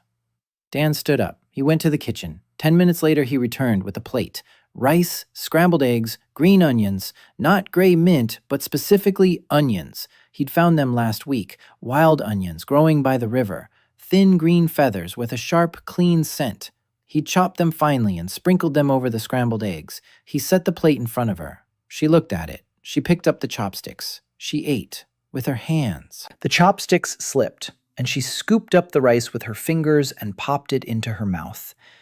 And she laughed, quietly, with her mouth closed, because her mouth was full of rice.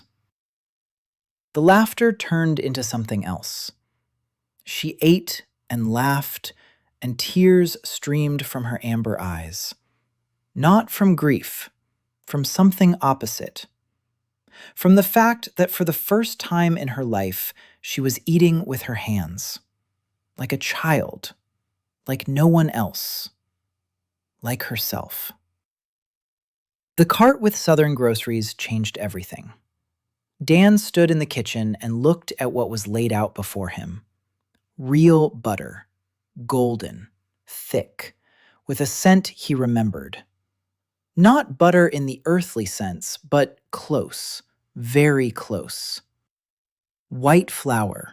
Finely ground. Not gray grains that need to be crushed with a stone for hours. Ready-made flour.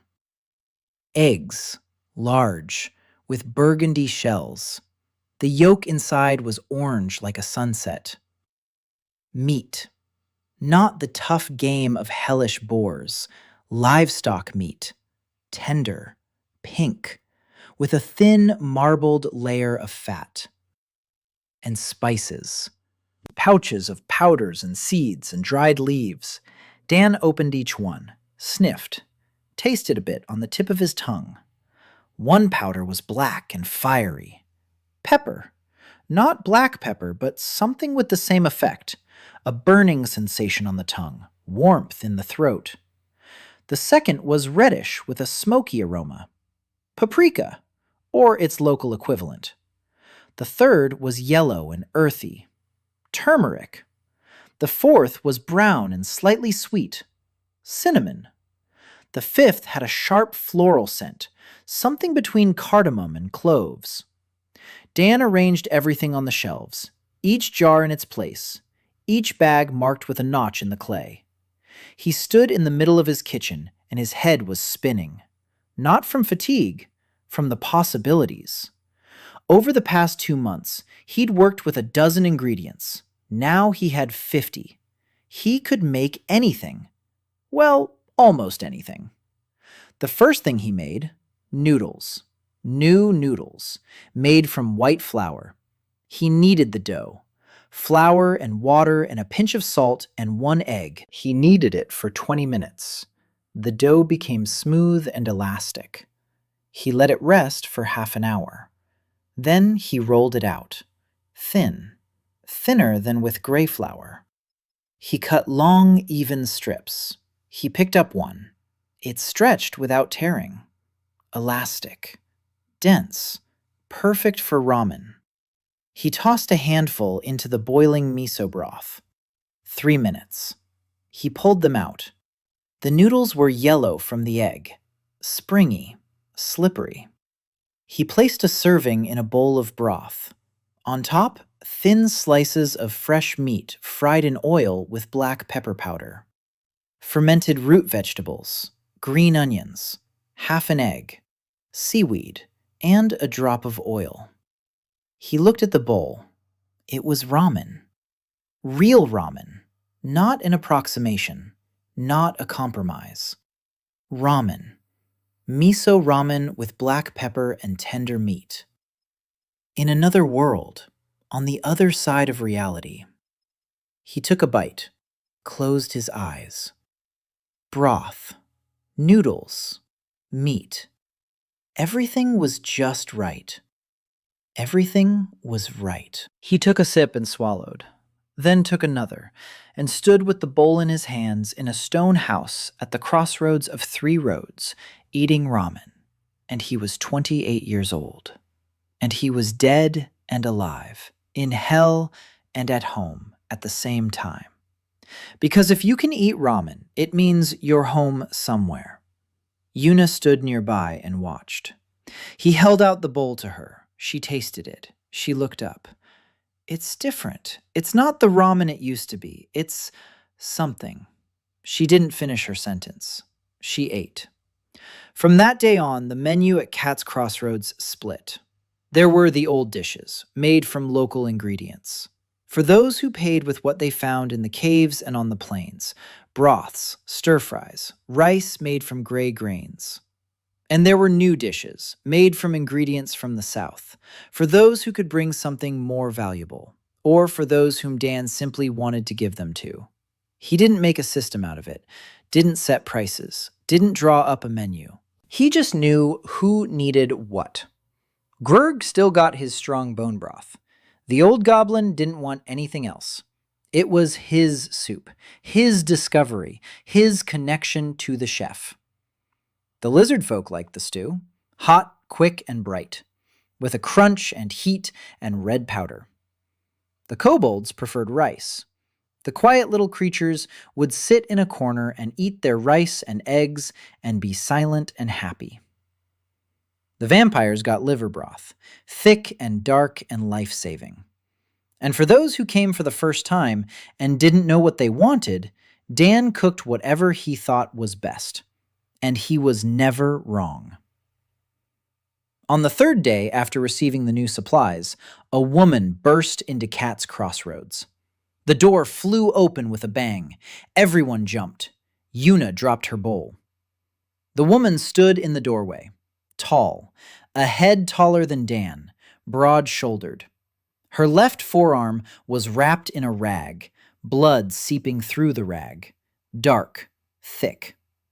Her face was hard, high cheekbones, a broken nose, a scar running from her right temple to her chin. Her skin was gray with a bluish tinge. Horns. 2 short horns on her forehead, curving upward. Onikoborn, a warrior. A 2-handed sword in a worn scabbard at her back. She stood there, swaying. Her eyes were clouded with pain and exhaustion. She looked at Dan, then at the hearth, then at the bowls on the shelf. She opened her mouth.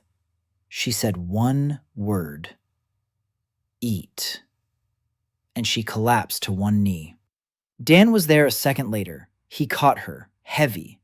There were more muscles under her skin than in any person he had ever touched. Yuna ran up from the other side. Together they carried her to the cot in the back room. They laid her down. Dan looked at the bandage. The wound was deep, ragged. Something with claws or teeth, not a blade. He rinsed it with water, bandaged it with a clean cloth. Yuna brought some herbs. Dan didn't know which ones were medicinal and which weren't. Yuna knew. She ground 3 leaves into a paste and applied it to the wound. The woman hissed in pain. Then she went limp, fell asleep, or lost consciousness. Dan went to the kitchen. The wounded woman needed food, nothing heavy, something restorative. He made broth, clear bone broth, made from fresh meat, tender. He added a pinch of yellow powder, turmeric, an anti-inflammatory in his world. Maybe it works here too.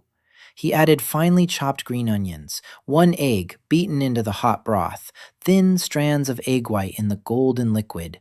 He brought the bowl to the cot. The woman woke up to the smell. She opened her eyes, gray, heavy. She looked at the bowl, at Dan. He lifted her head, brought the bowl to her. She drank, slowly, sip by sip. The broth was warm and light and soothing. She finished it, closed her eyes, fell asleep. This time she really fell asleep. Dan covered her with a fur. He returned to the kitchen. Yuna was standing by the hearth, watching him. She asked who she was. Dan shrugged. I don't know. Yuna said, an onikoborn, a northern guard by her armor. But there are no crests on the armor. They've been erased. On purpose. A deserter. Dan nodded. A wounded deserter. Hungry. At his door. The 3rd in 2 months. First Yuna, now this one. Cat's Crossroads drew people in like a bonfire draws moths in the dark. The woman woke up toward evening. She came out of the back room. She was limping but held herself upright. Dan was standing by the hearth, cooking dinner. She approached. She stood beside him, silently. He didn't turn around. He kept working. She watched his hands, how he chopped, how he stirred, how he checked the broth's temperature with his finger. She stood there for about 5 minutes. Then she said, "Kaede." He turned around. She repeated it. "My name is Kaede Norn." He nodded. "Dan." She nodded back. Then she asked, "Can I stay?" Dan looked at her height, at her shoulders, at the scar, at the two-handed sword on her back, at the eyes that held a weariness deeper than that of a wound or a journey, a weariness that had built up over the years. He said, "Weapon on the rack."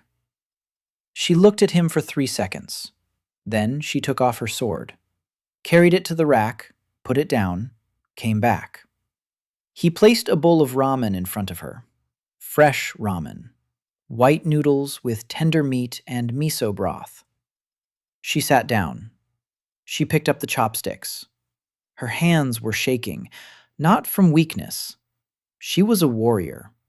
A warrior's hands don't shake from weakness. They shake for another reason. She ate.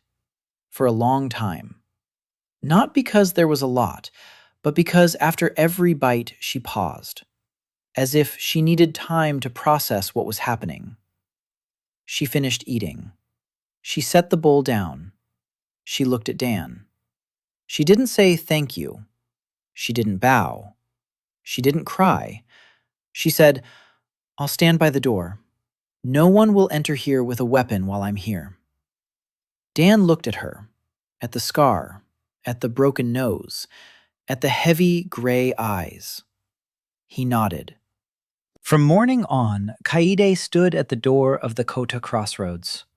2 meters tall, broad shoulders, arms crossed over her chest, a stony face. She didn't smile. She didn't speak. She just stood there. And everyone who entered handed over their weapons without a word. Because arguing with a 6-foot-tall onikoborn warrior over a katana is a whole different kind of madness. In the evening, after closing, Dan prepared dinner for everyone. 3 bowls on the table. His, Yuna's, Kaede's. Yuna chattered. She told them about the lizard man who'd come today with a whole basket of glowing fish. Kaede was silent. She ate. Dan listened to Yuna and watched Kaede. The warrior ate neatly. The chopsticks in her enormous hands looked like toothpicks, but she held them correctly, and she ate slowly. And when Yuna laughed at something she herself had said, the corner of Kaede's mouth twitched for a second. For just a second. Dan noticed. The next morning, he got up before everyone else. He gathered a box made of redwood bark. He put rice with meat and mushrooms, an egg, and slices of fermented root vegetables. He put the lid on. He set it on the table. When Kaede came out of the pantry, he nodded toward the box. "This is for you, for the road." She looked at it. "You're going on patrol. I saw how you were looking at the road." The 3rd month began with trouble. Dan found out about it from Kaede. She had returned from patrol earlier than usual. She went into the house. Her face was stern. Her eyes were colder than usual. She said there was a detachment on the northern road. 12 warriors in heavy armor bearing the crest of House Velgrim. A horned skull on a red background. They had set up camp a league from the Crossroads and weren't moving. They were waiting. Dan listened. Yuna turned pale.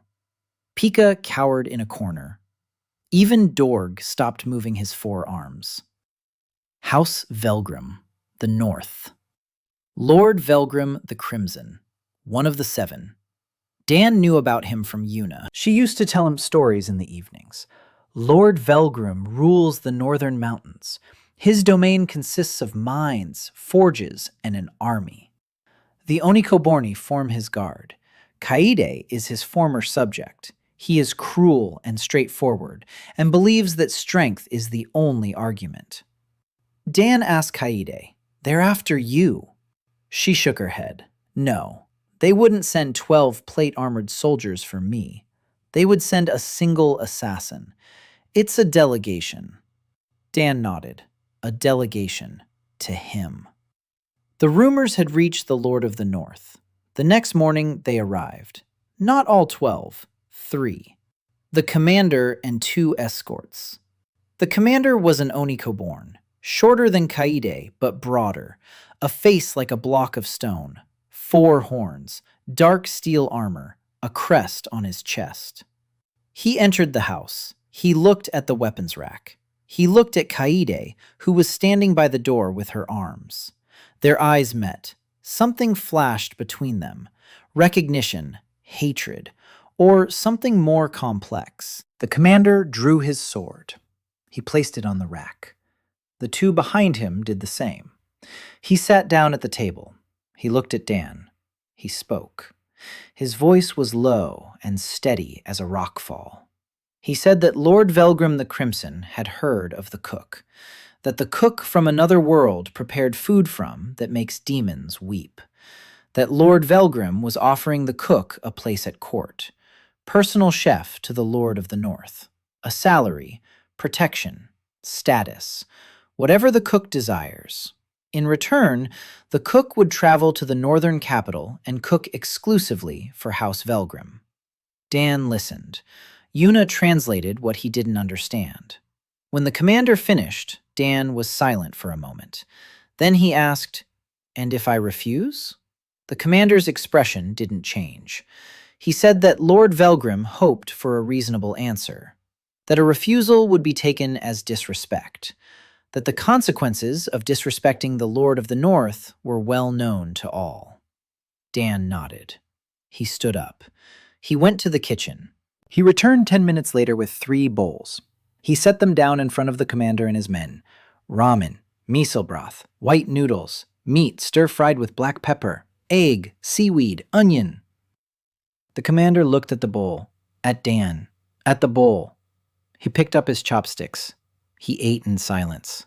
His face was stony, not a single emotion. But Dan wasn't looking at his face. He was looking at his hands, the commander's hands, which gripped the chopsticks tighter with every bite. His fingers had turned white from the tension. He ate and clenched the chopsticks like a weapon, because his body knew no other way to cope with what was happening inside. He finished eating. He put down the chopsticks. 2 of his men had already finished. One of them sat with his eyes closed. The others stared at an empty bowl and didn't move. The commander looked at Dan. Dan sat down across from him. He said, "Tell your lord, I won't go to the northern capital. Koda's Crossroads stands here, at the Crossroads, because this is a place for everyone, not for just one house. If Lord Velgrim wants to eat my ramen, he can come here, just like anyone else. Leave his weapons at the door, sit down at the table, and eat." The commander was silent. 10 seconds. 20. Then he stood up, took his weapon from the rack, left. Turned around at the threshold, looked at Dan, said, "I'll pass it on." Then, more quietly, "The broth is good." He left. Kaede approached Dan after they had left. Her face was tense. She said he had just refused Lord Velgrim, that this could mean war, that the 12 plate-armored soldiers in the League at the Crossroads were not an embassy, but a vanguard, that if Velgrim decided to take Dan by force, 30 goblins and 1 onikoborn wouldn't stop him. Dan listened. He nodded. Then he said, "I know." She looked at him, waiting for him to continue. He shrugged.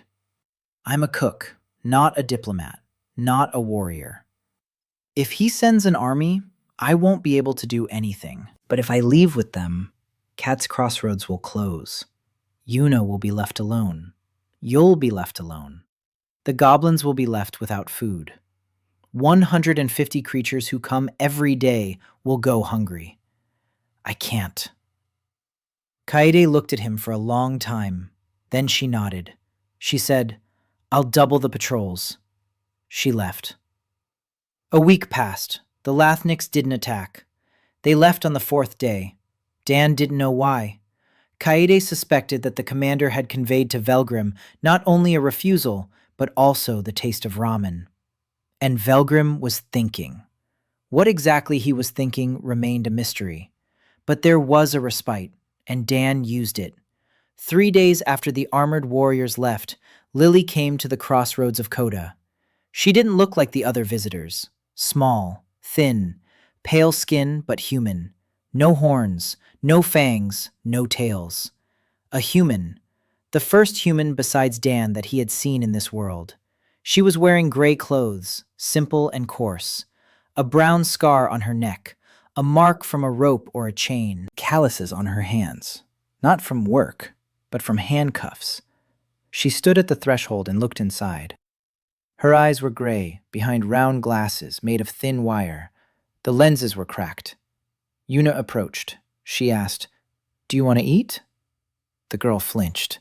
She looked at Yuna, at her horns. She turned pale. She took a step back. Yuna understood. She stepped away. She called for Dan.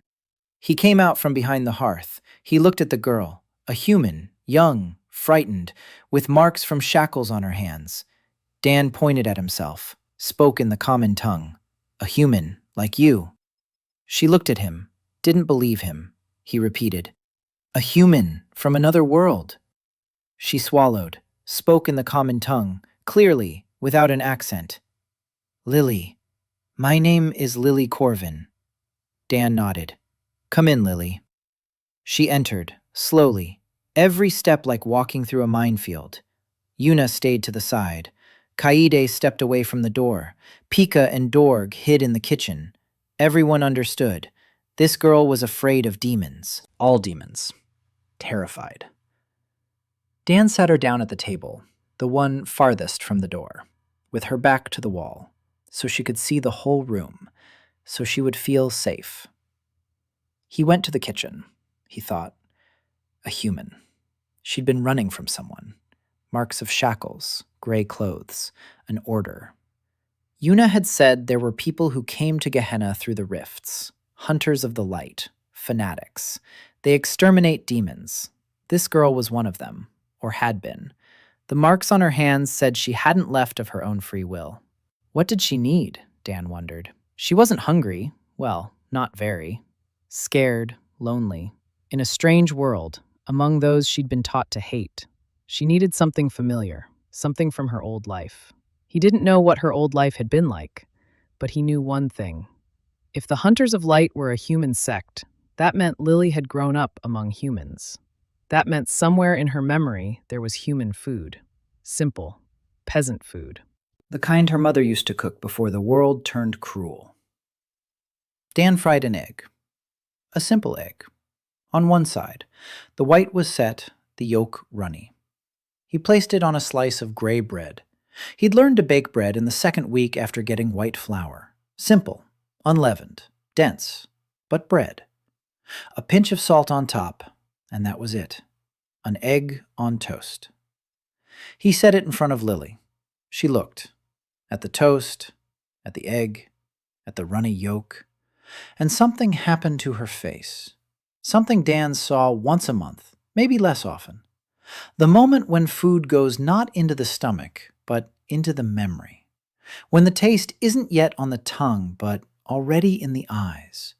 When you see a dish and you know with your whole body. Lily didn't eat.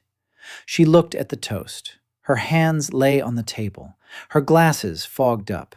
She took them off, wiped them with her sleeve, put them back on, looked again.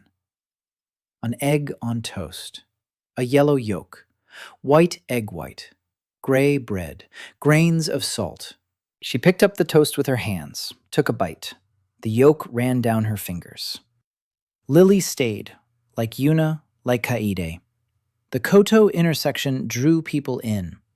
On the third day, Lily came out of the back room where she'd been sleeping on a cot next to Yuna and quietly asked if she could help with anything. Dan looked at her, at her hands, slender, not the hands of a warrior, not the hands of a cook, the hands of a person who wrote a lot. Calluses on her fingers from a pen. He asked, "Can you count?" She nodded. "Read and write." He led her to the shelves, pointed to the pots, to the sacks, to the supplies. There's no order here. I don't know how much of what we have, how much we spend each day, how much we need to order. I keep it all in my head, but my head has its limits. I need someone to keep track of things. Lily looked at the shelves, then at Dan. For the first time, something other than fear flashed in her eyes. Interest. She asked for something to write with. Dan gave her flat stones and a dagger for scratching. 2 days later, she returned to him with a stone slab on which neat columns had been scratched. Supplies, consumption, forecast. She had calculated everything. Every sack of grain, every pot of yeast, every jug of oil. They had enough flour for 12 days at the current rate of consumption. Meat for 8, eggs for 5, spices for 3 weeks. Regular supplies are needed. Dan watched her work. Straight lines, precise numbers, neat, small handwriting, even when writing with a dagger on stone. He smiled. "Welcome, you're an accountant." Lily didn't understand the word accountant, but she got the gist. She nodded. And for the first time since arriving at Cat's Crossroads, she smiled ever so slightly. Lily and Yuna had said it more than once at first talk. Yuna tried. She talked to everyone, all the time, but Lily froze every time Yuna came close. Horns. Lily saw the horns and something inside her tightened. 10 years in the Order. 10 years of being taught that anything with horns and tails and fangs is the enemy. It is evil. It is a fiend that must be destroyed. Yuna could feel it.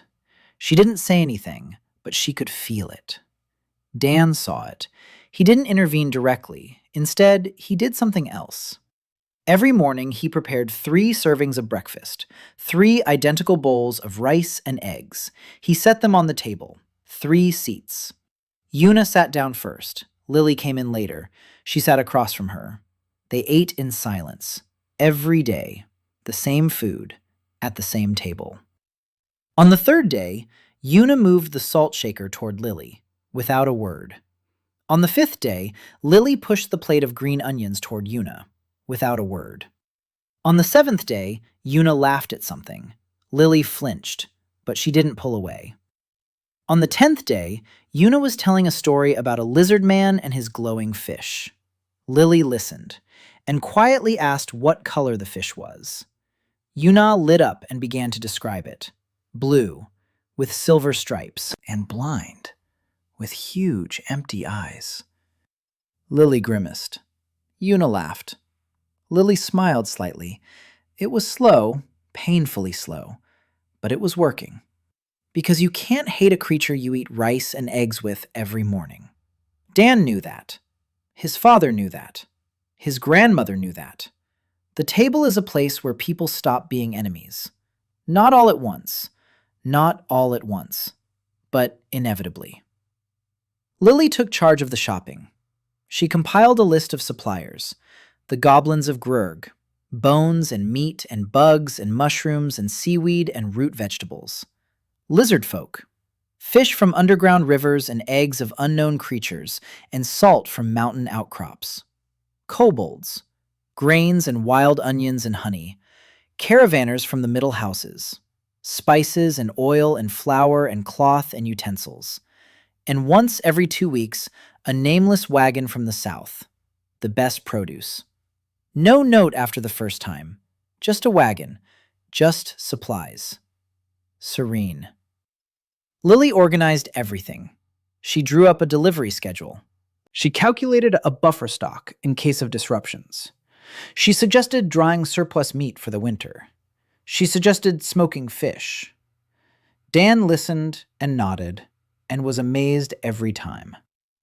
The girl from the fanatical order could calculate faster than any accountant he knew in Los Angeles.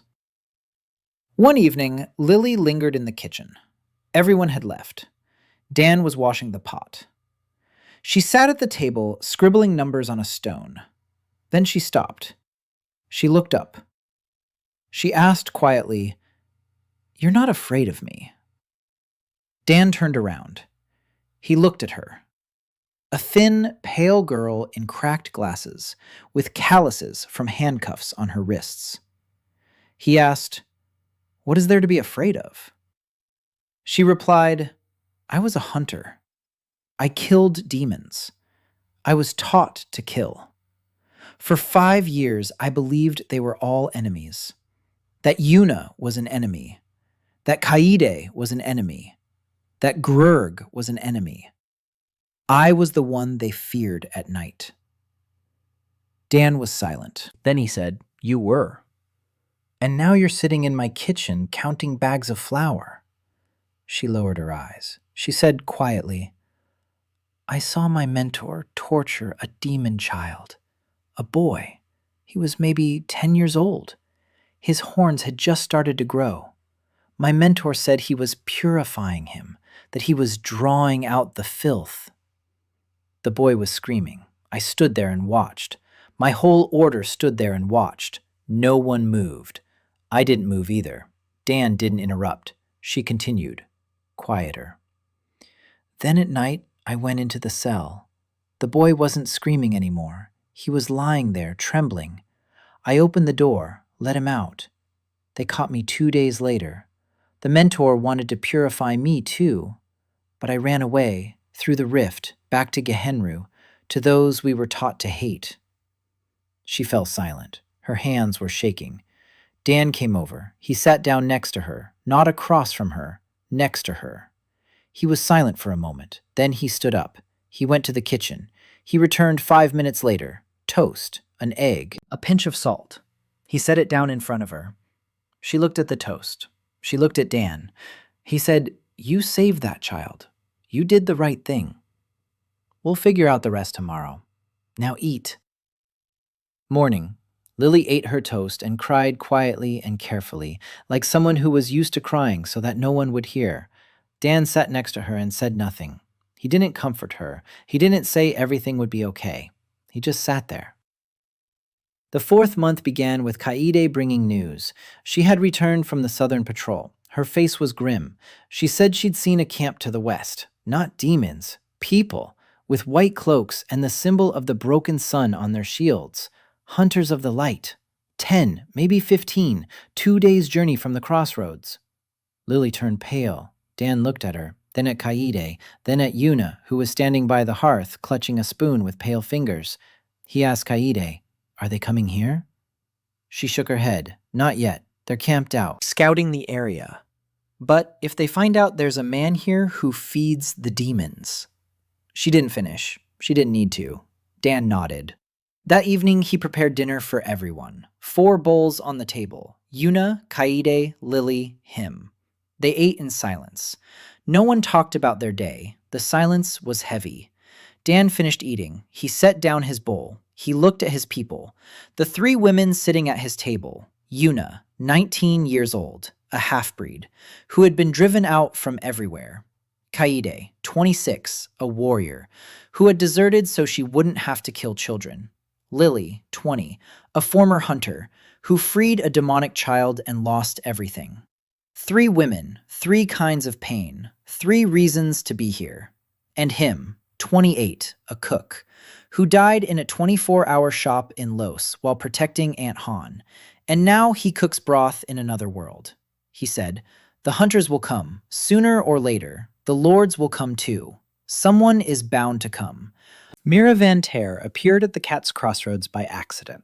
She got lost. For 3 days, she wandered the roads of Gehenna without a map or a destination. The youngest daughter of an impoverished vampire house, banished from the ancestral castle after her older brothers gambled away the family fortune in a trade war with House Seren. They gave her a bag of clothes and told her not to return. She was 31 years old. She looked 17. Vampire metabolism. Capricious, sharp-tongued, hungry. Hungry in the way that only poor vampires are hungry.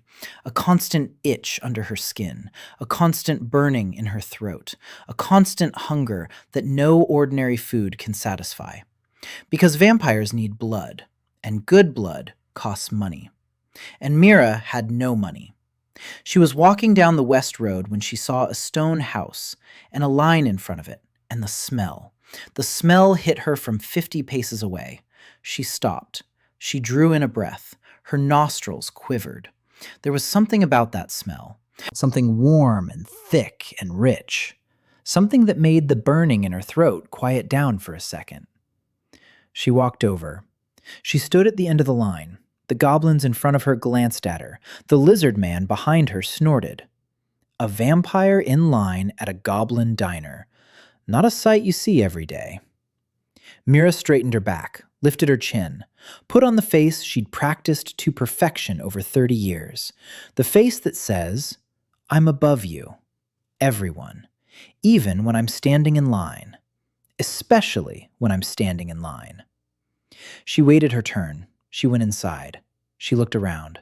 Stone walls, shelves lined with pots, a hearth with a blue flame, the smell of broth and roasted meat, and something sour and spicy.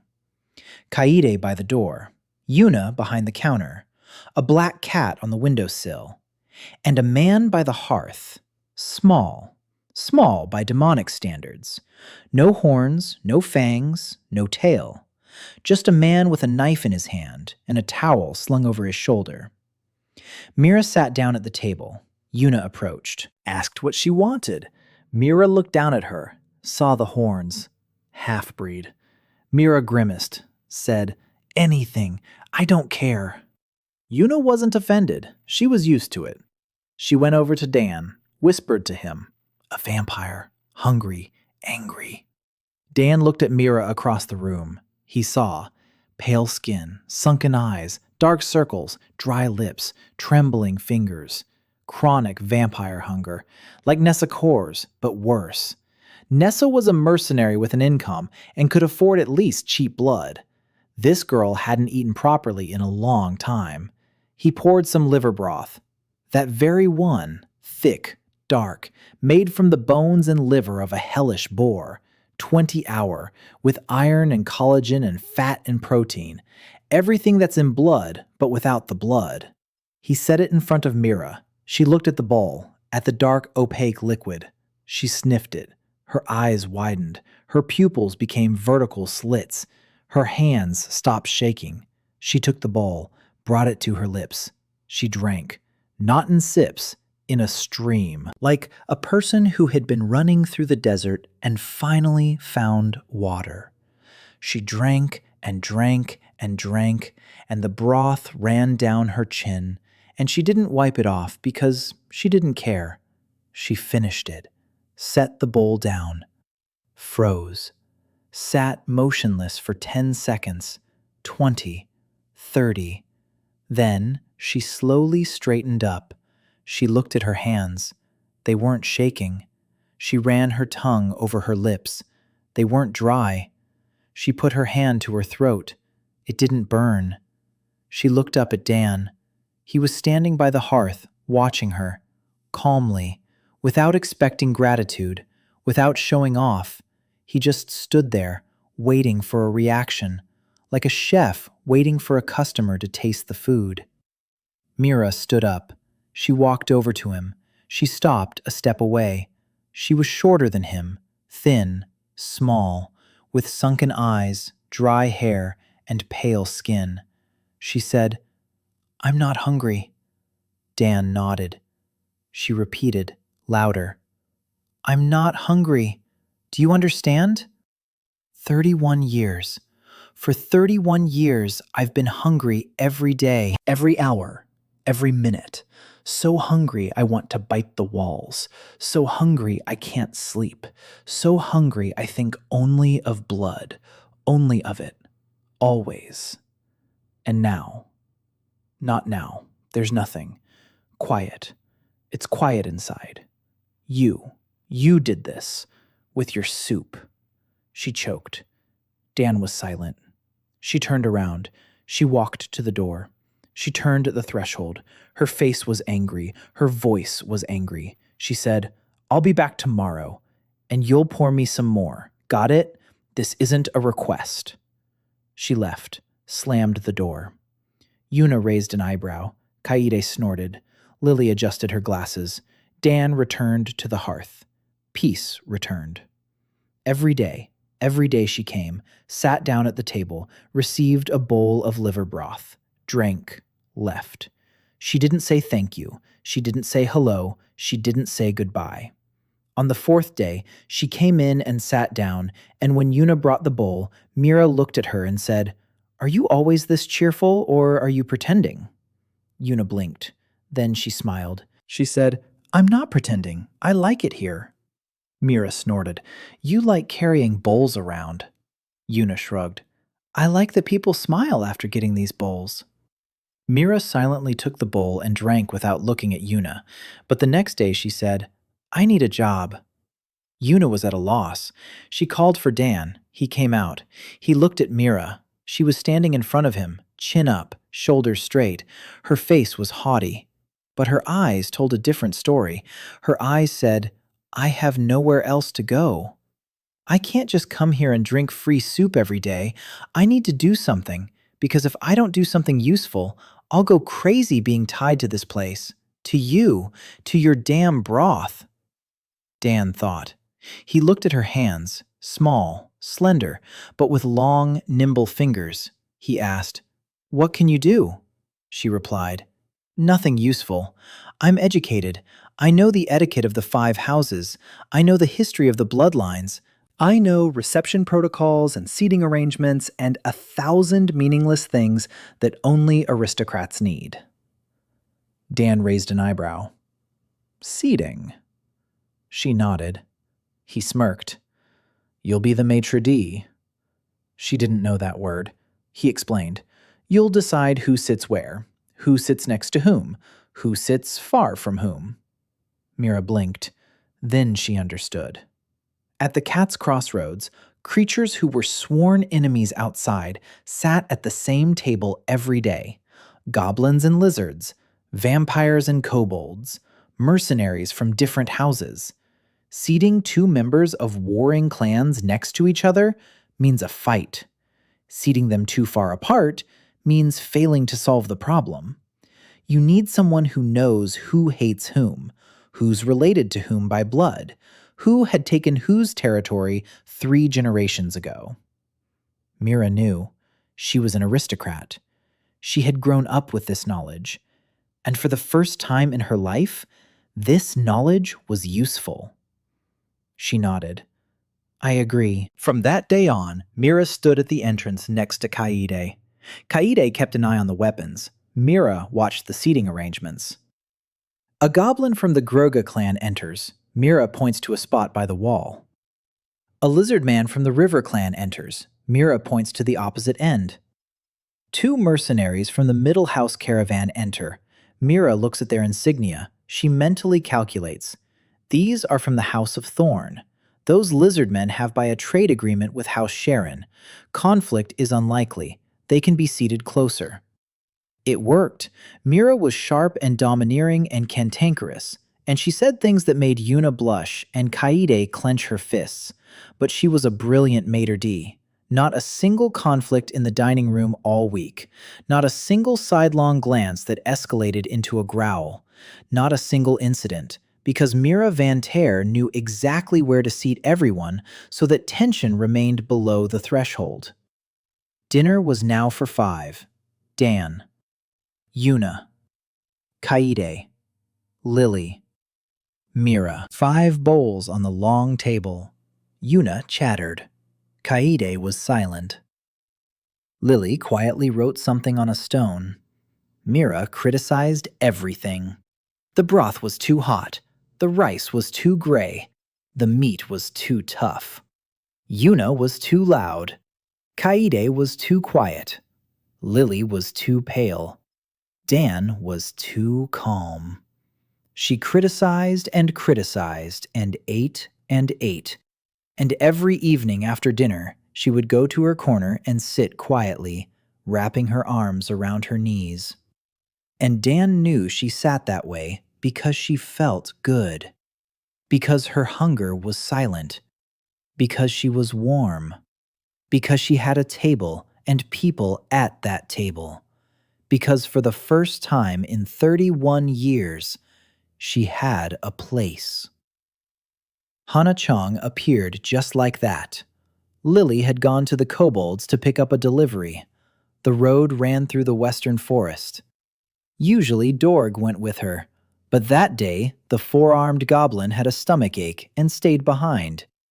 Lily went alone. Kaede was on the northern patrol. Dan didn't find out that Lily had gone alone until an hour later. When he found out, he pressed his lips together and said nothing. But Yuna saw how knuckles on the knife's handle turn white. The western forest was dangerous. Not the forest itself, what lived in it. Lily walked along the path, a basket on her back, glasses on her nose. It was dark in the forest, even during the day. The trees stood close together. Their trunks were black and thick.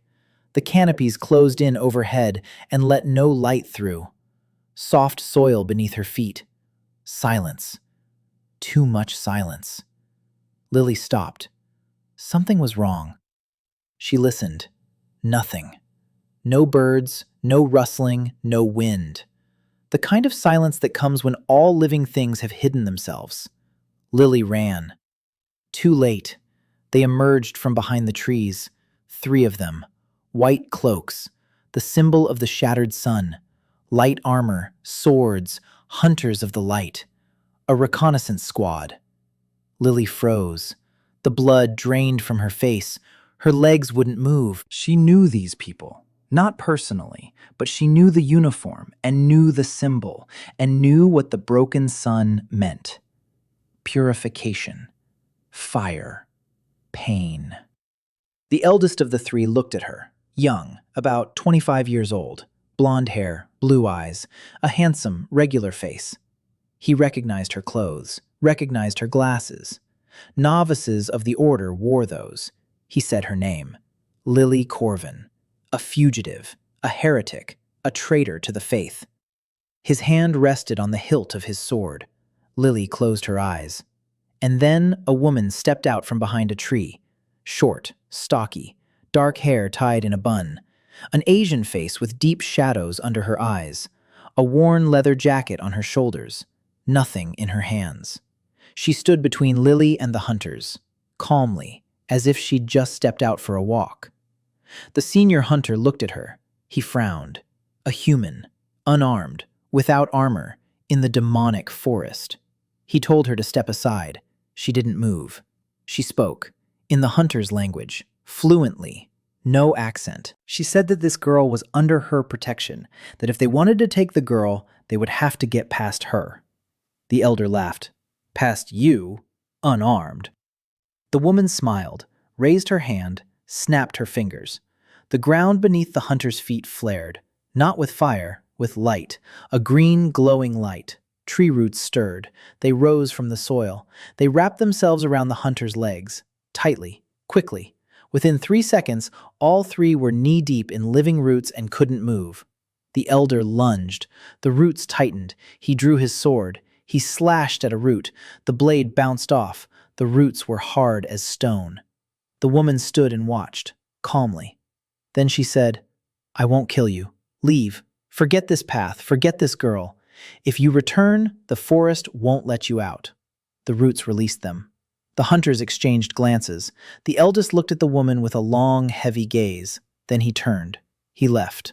The other 2 followed him. When they were out of sight, the woman turned to Lily. She was standing with her back pressed against a tree, white as a sheet. Her legs wouldn't hold her.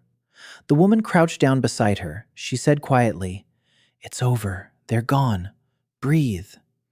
Lily breathed, with difficulty. The woman took something wrapped in cloth out of her pocket, unwrapped it, a piece of dried root. She gave it to Lily. Chew it. It'll calm you down. Lily chewed. It was bitter, but her breathing evened out. The woman helped her stand up. She asked where she was going. Lily pointed to the path, to the kobolds, for a delivery, For Cat's Crossroads. The woman froze. She repeated, Cat's Crossroads? Lily nodded. The woman was silent for a minute.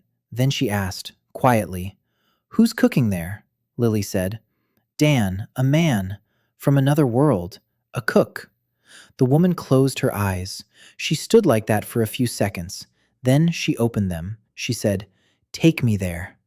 They walked for an hour, Lily in front, the woman behind her, in silence. Lily tried to ask who she was. The woman didn't answer. She walked and remained silent. When they emerged from the forest and Lily saw a stone house at the crossroads, she ran. She burst through the door, gasping for breath. Yuna caught her. Kaede, who had already returned from patrol, snatched a sword from the rack. Dan stepped out from behind the hearth. Lily spoke quickly and incoherently. Hunters in the forest, 3 of them. They almost caught me. A woman saved me, a stranger. She's here. Dan looked at the door. A woman was standing in the doorway, short, stocky, with deep shadows under her eyes. She was looking at the house, at the hearth, at the shelves, at the weapons rack, at the cat on the windowsill, at Dan. They looked at each other. Dan saw an Asian face, Korean. He would recognize it anywhere. The cheekbones, the slant of the eyes, the line of her jaw. A Korean woman, here, in Gehenna. She saw the same thing, an Asian face, Korean, in a stone house at the crossroads of 3 demonic roads. She spoke first, in Korean, clear and distinct. You are the 4th. Dan replied in Korean. The muscles in his mouth remembered those sounds, even though he hadn't spoken them in months. And you're the 3rd. She nodded. Hana Cheon. He nodded. Dan So. Silence. Yuna and Kaede and Lily and Mira stood and watched. They didn't understand a word, but they felt it. 2 people from the same world, in a foreign one. They found each other. Dan pointed to the table. Sit down. She sat down. He went to the kitchen. His hands moved on their own. He didn't think. He didn't choose. His hands knew. Kimchi-jjigae. Fermented root vegetables instead of kimchi. Sour and spicy and aromatic. Broth made from pork bones. Well, not exactly pork. From the bones of a hellish boar. But close. He didn't have any tofu. Instead of tofu, tender white mushrooms, diced. Red powder for color and heat. A pinch of sweet powder for balance. Green onions. An egg cracked right into the boiling soup. He set the bowl in front of Hana. She looked. Her eyes widened. She recognized it. Not the dish was different. She recognized the intention, recognized the form. She recognized the color and the smell and the steam and the way the egg floated in the red broth and the way the green onions lay on top in thin rings. She recognized home. Kimchi-jjigae. Food from her childhood, from Koreatown, from that world she had left 12 years ago and to which she had never returned. She picked up a spoon. Her hand trembled. She scooped some up, brought it to her mouth, tasted it, closed her eyes. Her shoulders shook. She was crying. For the first time in 12 years. Silently, without a sound. Tears streamed down her cheeks and fell into the bowl. Salty tears in the spicy red broth. Dan sat across from her and said nothing. He didn't comfort her. He didn't say a word. He just sat there. She cried and ate and cried, until the last drop. Then she set down the bowl, wiped her face with her sleeve, looked at Dan, spoke in Korean. 12 years. I haven't cried in 12 years. He nodded. She continued. I was the 3rd. I ended up here 12 years ago. I tried. I cooked. I thought food could change something. I couldn't. My people died, all of them, because of me. I quit the kitchen, went into the woods, became a herbalist. I've been living alone for 12 years. Dan listened. She spoke. And I heard about you. Rumors reached even my forest. A cook at the Crossroads. A human feeding demons. I didn't want to come. I didn't want to see. Because if you can do it, that means I could have done it too. And I gave up. Dan was silent. Then he said, "You didn't have anyone standing by your side." She looked up. He continued, "I heard about the first three. You all tried to do it alone." "I'm not alone. I have Yuna, Kaede, Lily, Mira, Grurg, hundreds of goblins, lizardfolk, kobolds, vampires. I have a kitchen and a team and customers who'll stand up for me. You were alone. No one survives alone." Hana was silent. Then she said quietly, "You smell like kimchi-jjigae and bone broth and home. I hate you for that." Dan smirked. "Stay." She looked at him, at the kitchen, at the hearth, at the women standing by the wall who didn't understand a word but understood everything. She said, "I'll think about it." She left. She came back the next day, and the next. On the third day, she came with a bag of herbs. She put it on the table. She said, "Medicinal, for your kitchen, and for wounds. Kaede will come back today with a cut eyebrow. I saw her fighting on the northern road." An hour later, Kaede did indeed return with a cut eyebrow. Hana treated the wound silently and professionally. Kaede looked at her with respect. Hana stayed. The 6th month. The Kota Crossroads served 300 people a day. Dan had a team of 6 women, Yuna at the serving counter and in the dining hall, Kaede on security and patrols, Lily on procurement and inventory, Mira on seating, Hana on herbs and healing, Pika and Dorg on food prep. 2 new apprentices, a young lizard man named Shiro, whom Dan took on after he brought back perfectly identical fish from the underground river 3 days in a row. Precision and consistency, the qualities of an apprentice. And a goblin girl from a distant clan named Vora, who once tried to recreate his broth in her own cave. It didn't turn out well, but she tried. Initiative, a cook's quality. The menu has grown to 15 dishes, 3 types of ramen, miso, liver, and a new one. A clear broth made from chicken bones with a light citrus note from the yellow berries Hana found in the forest. Braised meat in 3 variations. Rice with various toppings, fermented appetizers, bread, and dessert. Rice balls with honey and nut beetles. Simple, sweet. The first dessert in the history of Gehenna. When Dan first brought them out into the hall and placed 1 ball next to each bowl, something unprecedented happened. The hall fell silent. 300 creatures fell silent at once. Because none of them had ever eaten something sweet after the main course. The concept of dessert didn't exist. A meal ended when the plate was empty. And here, next to the bowl of ramen, lay a small ball. Light in color, glistening with honey, with crunchy bits inside. The first to try it was an old goblin from the Grurg clan. He put the ball in his mouth, chewed, froze. An expression appeared on his face that Dan had never seen on a goblin before. Surprise. Pure, childlike surprise. Like a child seeing snow for the first time. Sweet. He had never eaten anything so sweet. After a meal. Like a gift. Like a period at the end of a good sentence. By evening, Yuna approached Dan and said that 3 goblins had been crying over the rice balls. Dan nodded. Seren came once a week, always alone, always in her travel clothes. Dan no longer cooked rice and eggs for her, something new every time. He watched, studied, what she liked, what made her eyes light up, what made her eat more slowly. She loved sour flavors. Fermented root vegetables with fish elicited a quiet sound from her, like a purr. She loved texture.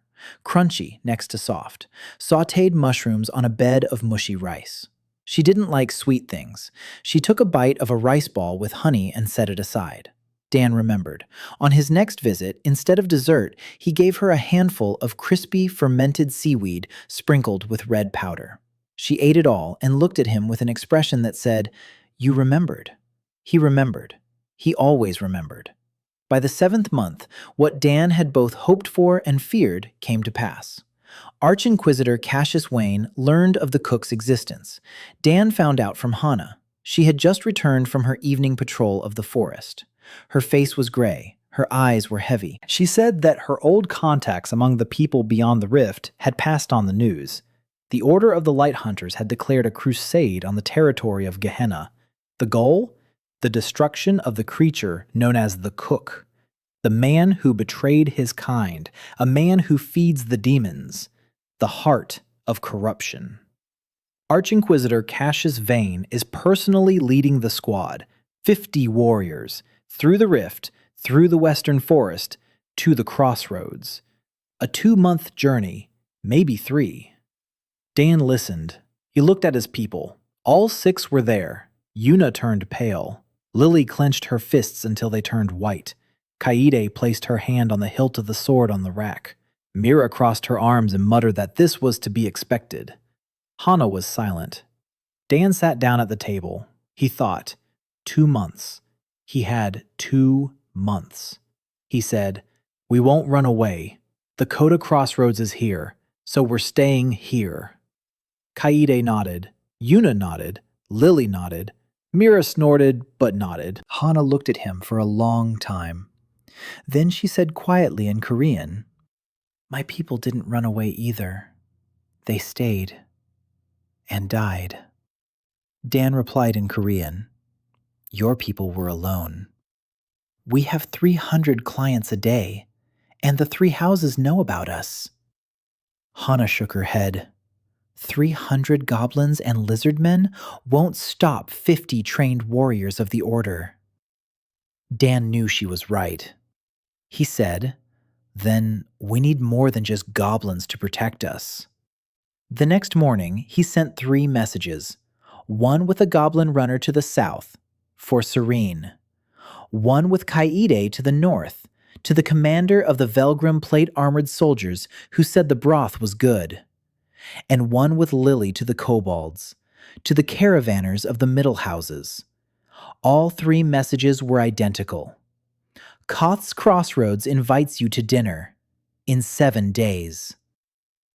The replies came in 3 days. Seren replied first, "I'll be there." The commander replied via a note delivered by a plate-armored soldier, "Lord Velgrim will consider it." The caravanners replied that they would definitely come and asked if they could bring partners from the House of Thorn. 7 days later, 20 beings gathered at the Crossroads of the Cat. Seren with 2 kitsune bodyguards, a representative of House Velgrim, not the commander, someone higher up, an onikoborn in light armor with gold trim, an advisor, 2 caravanners from the middle houses, Grurg with 5 elders of the goblin clans, Nessa Kor with 2 vampires, an elder lizard man, and 4 kobolds who sat quietly in the corner looking at no one. Everyone had surrendered their weapons. Everyone sat down at the tables. Mira was seating them. This was her moment to shine. Seren next to Advisor Velgrim, both high-ranking. They can speak as equals. The caravanners away from the lizard man, last year's trade conflict. Grurg next to the kobolds, neutral toward each other. Nesu far away from everyone. Vampires prefer space. Dan had been cooking since morning, 6 hours, 6 dishes, each for a specific person. For Seren, rice with sautéed mushrooms and fermented root vegetables, crispy and tangy, her favorite. For Advisor Velgrim, rich meat ramen with thick noodles and a heavy broth, for a northerner used to hearty food. For the caravanners, braised meat with bread, road food, but better than any road food they've ever tasted. For Grurg, bone broth, the first broth, always the first broth. For Nessa, liver, always liver. For the kobolds, rice with egg, quiet, homely, their favorite. 20 creatures ate, in silence.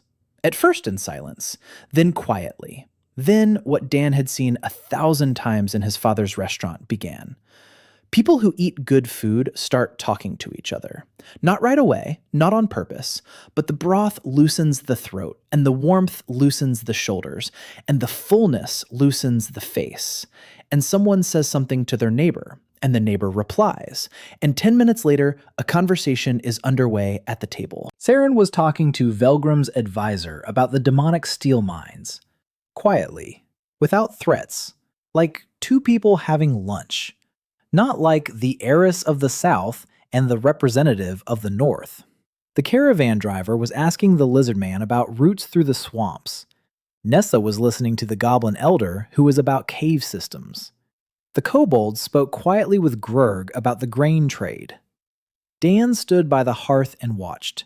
20 creatures, 5 races, 3 houses, at one table. No one spoke of peace. No one signed treaties. They simply ate and talked. And that was enough. After dinner, Seren approached him, quietly, so no one would hear. She said, "The order is coming for you. I know. My house knows. If you ask, my mother will send the guard." Dan looked at her. He asked, "And what will she ask for in return?" Seren paused. She said, "Nothing." Then, even more quietly, "That's all." Dan nodded. He understood. Protection from House Seren means belonging to House Seren. They came at dawn. Kaede saw them first. White cloaks in the morning mist. 50 figures on the western road. In formation. Swords, spears, shields bearing a broken sun. One in front, tall, broad-shouldered, helmetless. Dark hair streaked with gray, a stern face, gray eyes, a scar across his right eyebrow. Arch-Inquisitor Cassius Vane. Kaede ran into the house. She woke everyone up. Dan got dressed. He stepped out onto the porch. The fog lay over the crossroads. White figures moved through it like ghosts. Slowly, confidently. They had time. They had strength. They had faith. Dan looked at his people. Yuna stood beside him, pale but standing. Kaede to the right, sword in hand. Her face was stony. Lily was on the left, white as a wall, her hands pressed to her chest. Mira behind her, silent. Hana next to Mira, her eyes heavy. She had seen this before, 12 years ago, when they came for her people. And back then, they hadn't held out. But back then, she had been alone. Grurg emerged from the fog. Behind him, 40 goblins, with cleavers and spears and stones. They stood around the house, silent. Grurg approached Dan, looked at the white figures on the road, then at Dan, nodded. "We're here." The lizardfolk followed, 20 of them, with short swords and shields made of armor. The elder lizardfolk stood next to Grurg. He hissed quietly, "We're here too." Nessa Kor appeared with 5 vampires, all in battle armor, eyes red, teeth bared. Nessa looked at Dan. "In us." 20 kobolds, 10 mercenaries from the caravans that happened to be in the area. A shaggy demon with moose antlers, whom the magazine called Bob, and who came every day at exactly noon. He stepped out of the fog and stood by the wall of the house, and the ground shook with his footsteps. Dan watched. 100 creatures, maybe more. His customers, his regulars, those who came every day for a bowl of broth and ramen and rice with an egg. They stood around his house with weapons in their hands, ready to fight. For him. For the cook. For a bowl of soup. No, not for a bowl of soup. For a place. For the only place in Gahan where they were seen. Where their names were remembered. Where they knew they liked it spicy, or without onions, or with a double serving of bugs.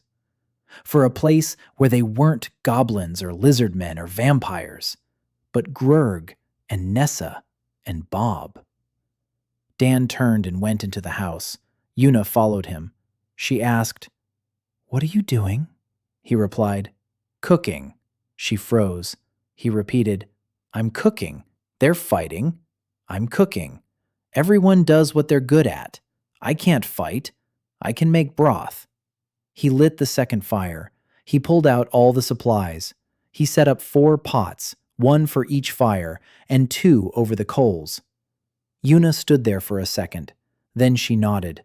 She stood next to him. She started chopping. Screams could be heard from outside, the clang of metal, a roar, the sound an enraged goblin makes when defending what is dear to him. Dan didn't turn around. He sliced the meat. Thin slices. Even. Identical. The wall of the house shook from the impact. Dust rained down from the ceiling. Dan didn't flinch. The broth came to a boil. He skimmed off the foam. The sounds of battle grew louder. Kaede shouted commands. Grurg roared. Something heavy slammed into the door. The wood cracked. Light poured through the gap. Dan was cooking noodles. Hana ran into the house, blood on her hands, someone else's. She shouted. They'd broken through the left flank. Dan nodded, didn't turn around. The noodles had to cook for 3 minutes. Not 2, not 4, 3. Bob's roar echoed from outside, the kind of roar that makes the walls shake and pots fall from the shelves. Dan caught a pot of fermented mushrooms. He put it back. The battle had lasted an hour, maybe longer.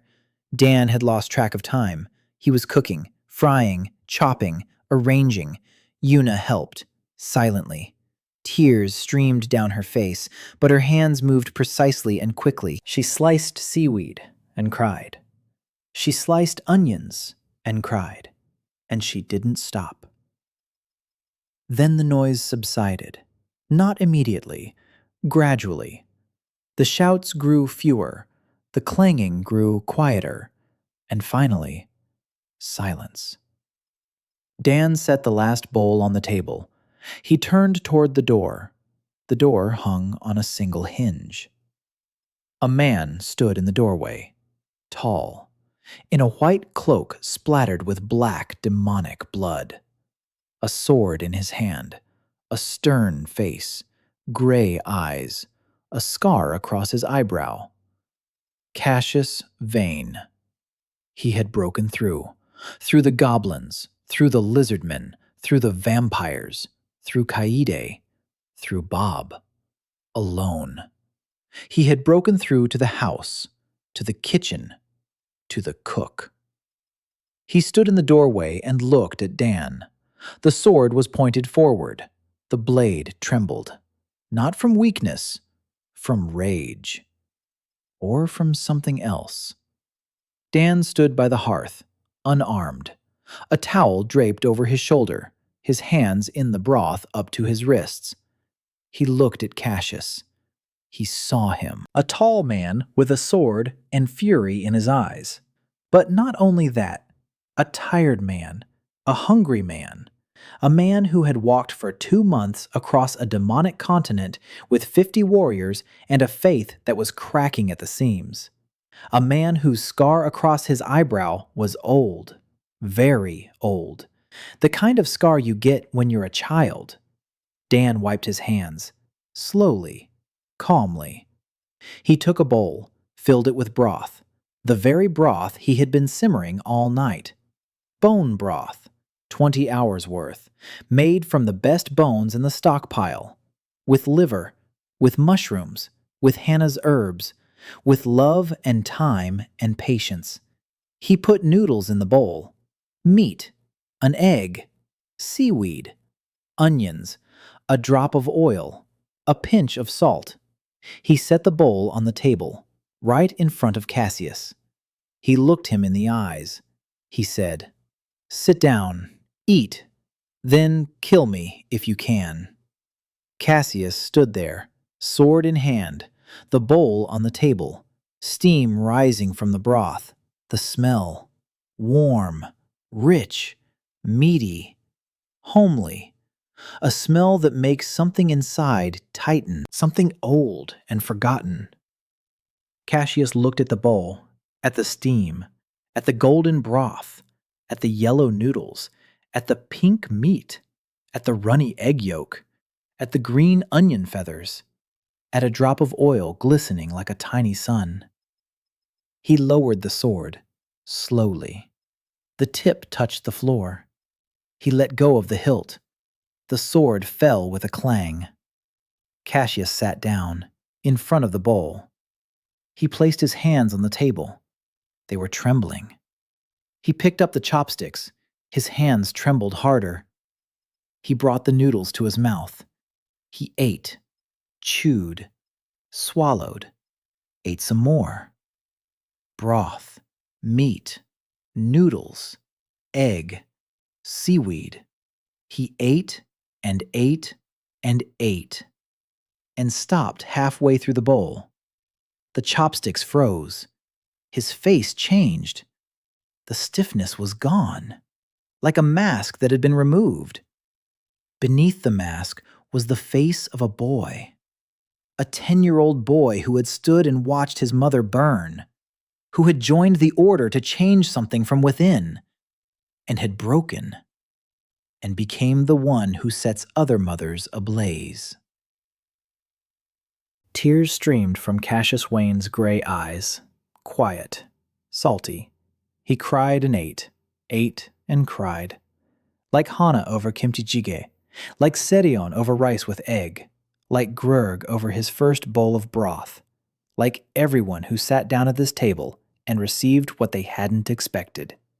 Not food, attention, memory, warmth.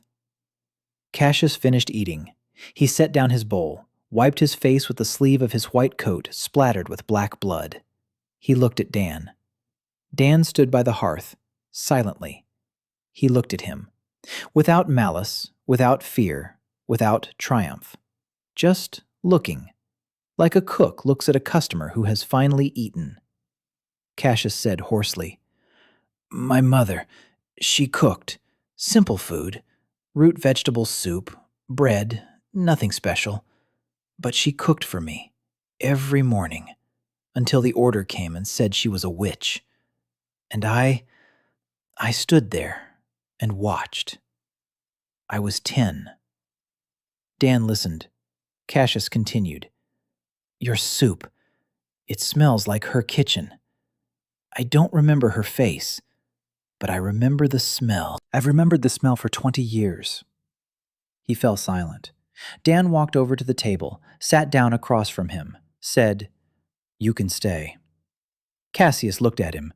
Dan continued, "Not as a hunter, not as an Arch-Inquisitor, as a man who needs a bowl of soup and a place to sit." Cassius was silent.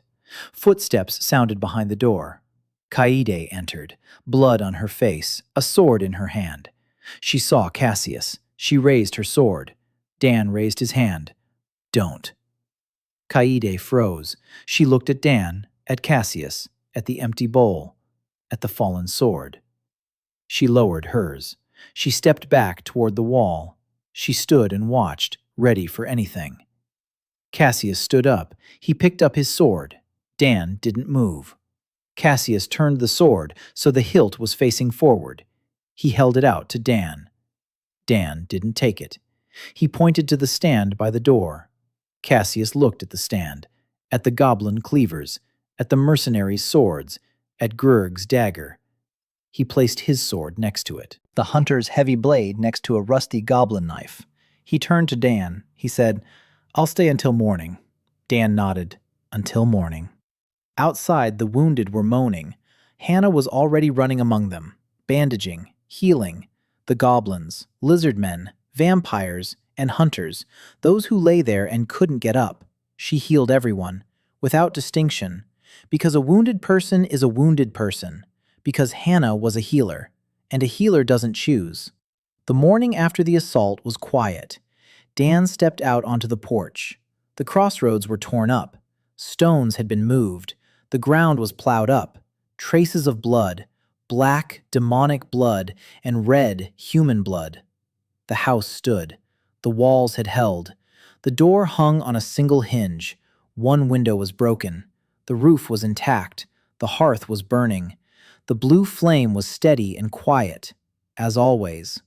Dan looked at the road. The hunters had left during the night. Those who could walk had carried those who couldn't and headed back west, without a leader. Cassius remained. He was sleeping on the floor by the wall, wrapped in his white cloak. In his sleep, his face was different. Not hard, not fierce. The face of a weary man who, for the first time in 20 years, was sleeping not on a camp cot next to his sword, but on the kitchen floor next to the hearth. Dan stepped over him. He went to check. Grurg was sitting by the wall of the house. His left arm was bandaged. His cleaver lay nearby. He saw Dan, nodded, alive. His goblins had lost 4, 14 wounded. Dan pressed his lips together. 4 dead. For his house. For his kitchen. For a bowl of broth. Grurg saw his face, shook his head, spoke slowly and hoarsely. Not for the broth. For the place. Our place. The first in 100 years. Dan stood and looked at the old goblin with his bandaged arm. He nodded. He walked on. The lizardfolk had lost 2. Nessa Kor had been struck in the thigh with a sword. Hana stitched up the wound. Nessa lay against the wall, cursing under her breath. Bob was unharmed. Not a scratch remained on his hide. The hunter's swords bounced off him like a stone wall. He sat by the house, holding a clay cup carefully between 2 massive fingers. Yuna brought him tea. Herbal, made with Hana's herbs. Bob drank in small sips and watched the dawn. Kaede stood by what was left of the door. The blood on her face had dried. Her sword was in its sheath behind her back. She hadn't slept all night. She'd stood guard. She'd waited. They hadn't returned. Dan walked up to her. He looked at her face, at the dried blood, at the shadows under her eyes. He said, "Go to sleep." She shook her head. He said, "This isn't a request. Go to sleep. I'll keep watch at the door." She looked at him, at the small, unarmed man with a towel slung over his shoulder. She snorted. For the first time in a day, something stirred on her stony face. She went into the utility room. Dan stood by the door. He looked at the intersection, at the 3 roads leading in different directions, at the traces of battle, at the morning mist dissipating over the rocks. He stood there for an hour. Then he returned to the kitchen. He needed to make broth. He needed to feed the wounded. He needed to feed those who had defended them. He needed to work. By noon, Cat's Crossroads had opened. The door was propped open with a log. The window was covered with a hide. Dan stood by the hearth. Yuna was at the counter. Pico was slicing. Dorg was frying. Lily was counting the remaining supplies. Mira stood at the entrance and showed people to their seats. Hana was bandaging the last of the wounded. Goblins came in for lunch. Lizardfolk, kobolds, vampires. Just like every day. As if nothing had happened. As if there hadn't been a battle here at dawn. They came in, handed over their weapons, sat down, and ate. Because broth is needed every day. Because hunger knows no truce. Because life goes on. Cassius woke up around noon. He stepped out of the back room. The goblin at the entrance saw the white cloak and growled. Kaede, who had already stood up, placed her hand on her sword. Dan looked up from the cauldron. He said one word. No. The goblin fell silent. Kaede withdrew her hand. Cassius stood in the hall. Seated around him, eating, were those he had come to destroy. Goblins, lizardfolk, vampires, half-breeds, all those whom the Order called vile. They were eating broth and ramen and rice with egg, and he stood among them without a sword and without a cloak, because the cloak had been taken off and placed in the corner. And without it, he was just a man, tall, tired, hungry. Dan set a bowl in front of him, morning broth, light, clear, with an egg and green onions. Not yesterday's heavy ramen, morning broth. For a man who had just woken up and who needed something simple and warm today. Cassius sat down. He ate. The goblin at the next table was eyeing him. The lizard man opposite him hissed quietly, but no one moved. There was one rule. Whoever comes, eats. Everyone is equal. Cassius finished eating. He looked at Dan. He said, "My order will declare me a heretic." Dan nodded. Cassius continued, "I have nowhere to go." Dan was silent. Cassius asked quietly, "Can I stay?" Dan looked at him, at the scar across his eyebrow, at the gray eyes that held no anger. There was emptiness, and in that emptiness, something small and fragile, something like hope. Dan said, "You know how to peel potatoes." Cassius blinked. Dan pointed to the sack of root vegetables by the wall. "Sit down. Peel them." Cassius Vane, Arch-Inquisitor, the terror of demons, the man before whom armies trembled. He sat down on the floor. He picked up a potato. He picked up a knife and began to peel. Crooked, thick, with huge losses of flesh. Dan watched. He shook his head. He sat down next to him. He showed him. Thinner, smoother, following the curve of the root. "Not bad." Cassius tried. "Better. One more time. Even better." Yuna peeked from behind the door and bit her fist to keep from laughing. Or from crying. Or both.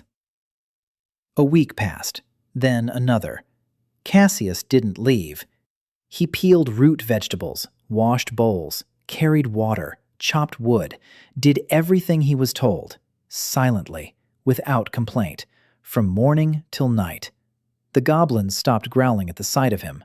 The lizardfolk stopped hissing. Nessa Kor once sat down at the table next to him. They ate in silence, side by side. The former Arch-Inquisitor and the vampire, with bowls of the same broth. The third week after the assault, Dan received 3 messages at once, all 3 from the lords. House Seren, House Velgrim, House Erebus Bone. All 3 with the same question. "The cook invites you to dinner." Dan read them. He looked at Yuna.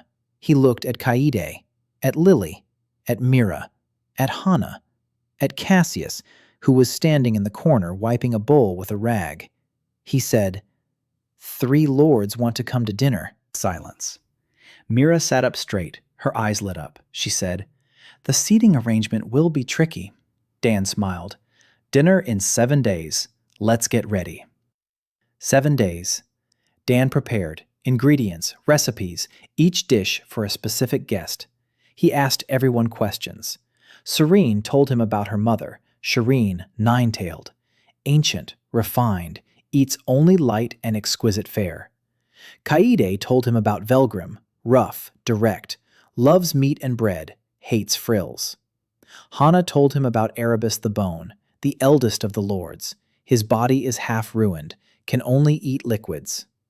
3 lords, 3 dishes, 3 hits on the target, otherwise it won't work. Dinner time. The table is set. 3 seats, 3 bowls, 3 sets of chopsticks. Mira arranged everything herself. Velgrim on the left, Shireen on the right, Erebus in the center, a neutral center between the northern fire and the southern ice. They arrived, not at the same time. Velgrim first, huge, horns like a bull's, red skin, red eyes. He filled half the room. He looked at the weapons rack. He took down a battle axe. He set it down. He sat down. Seren was second, 9 tails, golden eyes, an ancient face that looked 30. She walked in and the air grew 5 degrees warmer. She looked at Velgrim's axe on the rack. She placed her fan next to it. The fan was a weapon. Dan had no doubt. Erebus was last. 2 servants carried him in.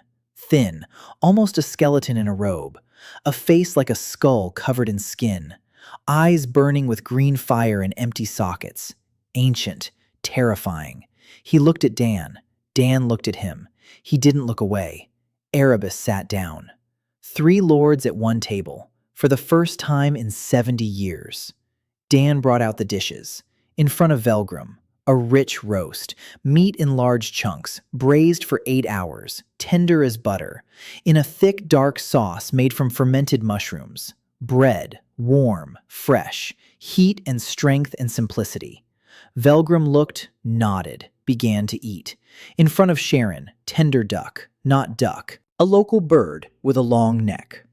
But Dan had prepared it like Peking duck. Thin, crispy skin, tender meat, a delicate berry sauce with honey and a hint of acidity.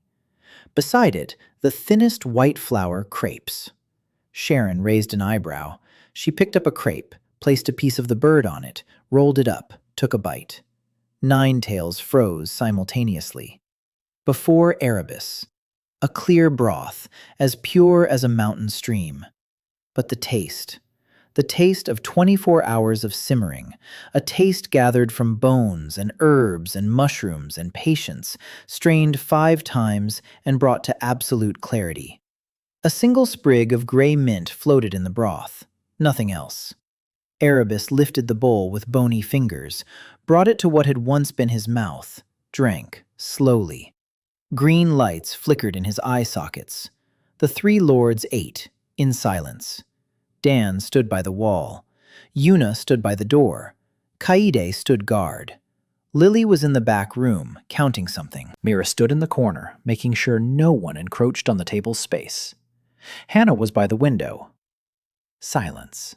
Only the sounds of eating. Velgrim ate greedily and noisily. Seren ate neatly and slowly. Erebus ate silently. 3 different styles, 3 different worlds, 1 table. When Velgrim finished eating, he leaned back. He looked at his empty plate, then at Seren, then at Erebus. The 3 lords of demons looked at one another, in silence. For the first time in 70 years, they were in the same room, and no one had died. And then the door creaked. Cassius entered, without a cloak, in a simple shirt, flour on his hands. His face bore the marks of kitchen work. He carried a scorched bundle of cloth in his hands, an inquisitor's robe. He laid the robe on the floor. He looked at the 3 lords. The 3 lords looked at the man, at the former Arch-Inquisitor, at the one who had waged war against their people. Cassius sat down in the empty seat. He spoke quietly. "I am no longer the Grand Inquisitor. The Order has declared me a heretic. I have nowhere to go.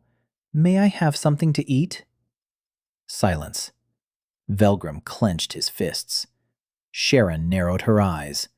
Erebus watched. The green lights burned steadily.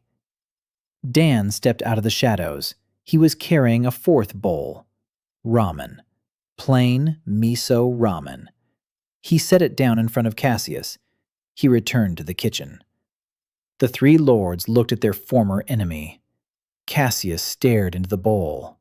Lord Erebus, the Bone Lord whose house had lost 18,000 souls in the wars with the Order, slowly reached his bony hand across the table. In his hand was a salt shaker. He placed it in front of Cassius.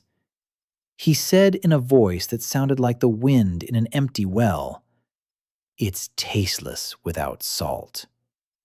Cassius took the salt shaker. He salted the broth. He ate.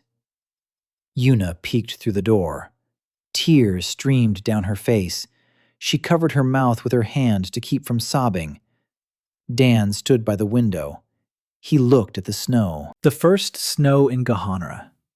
White flakes fell on the stone crossroads, at the 3-way intersection, on the roof of the house, on the weapons rack where the Lord of the North's axe lay next to the Lord of the South's fan and the former Arch-Inquisitor's sword. He looked at the snow and felt, for the first time in a year, that maybe it would work out. He returned to the table, the 5th bowl, for himself, because the host must also eat with his guests. He sat down, picked up his chopsticks. 5 figures at the table, 3 lords of demons, the former Arch-Inquisitor, a chef from Los Angeles. Steam from the 5 bowls rose toward the black basalt ceiling. Snow outside the window, blue fire in the hearth, a black cat on the windowsill, silence. Dan ate his ramen. It was good. There was 11 months away, but tonight, 3 lords, 1 former enemy, and 1 cook were eating at the same table. And that was enough. For today, that was enough.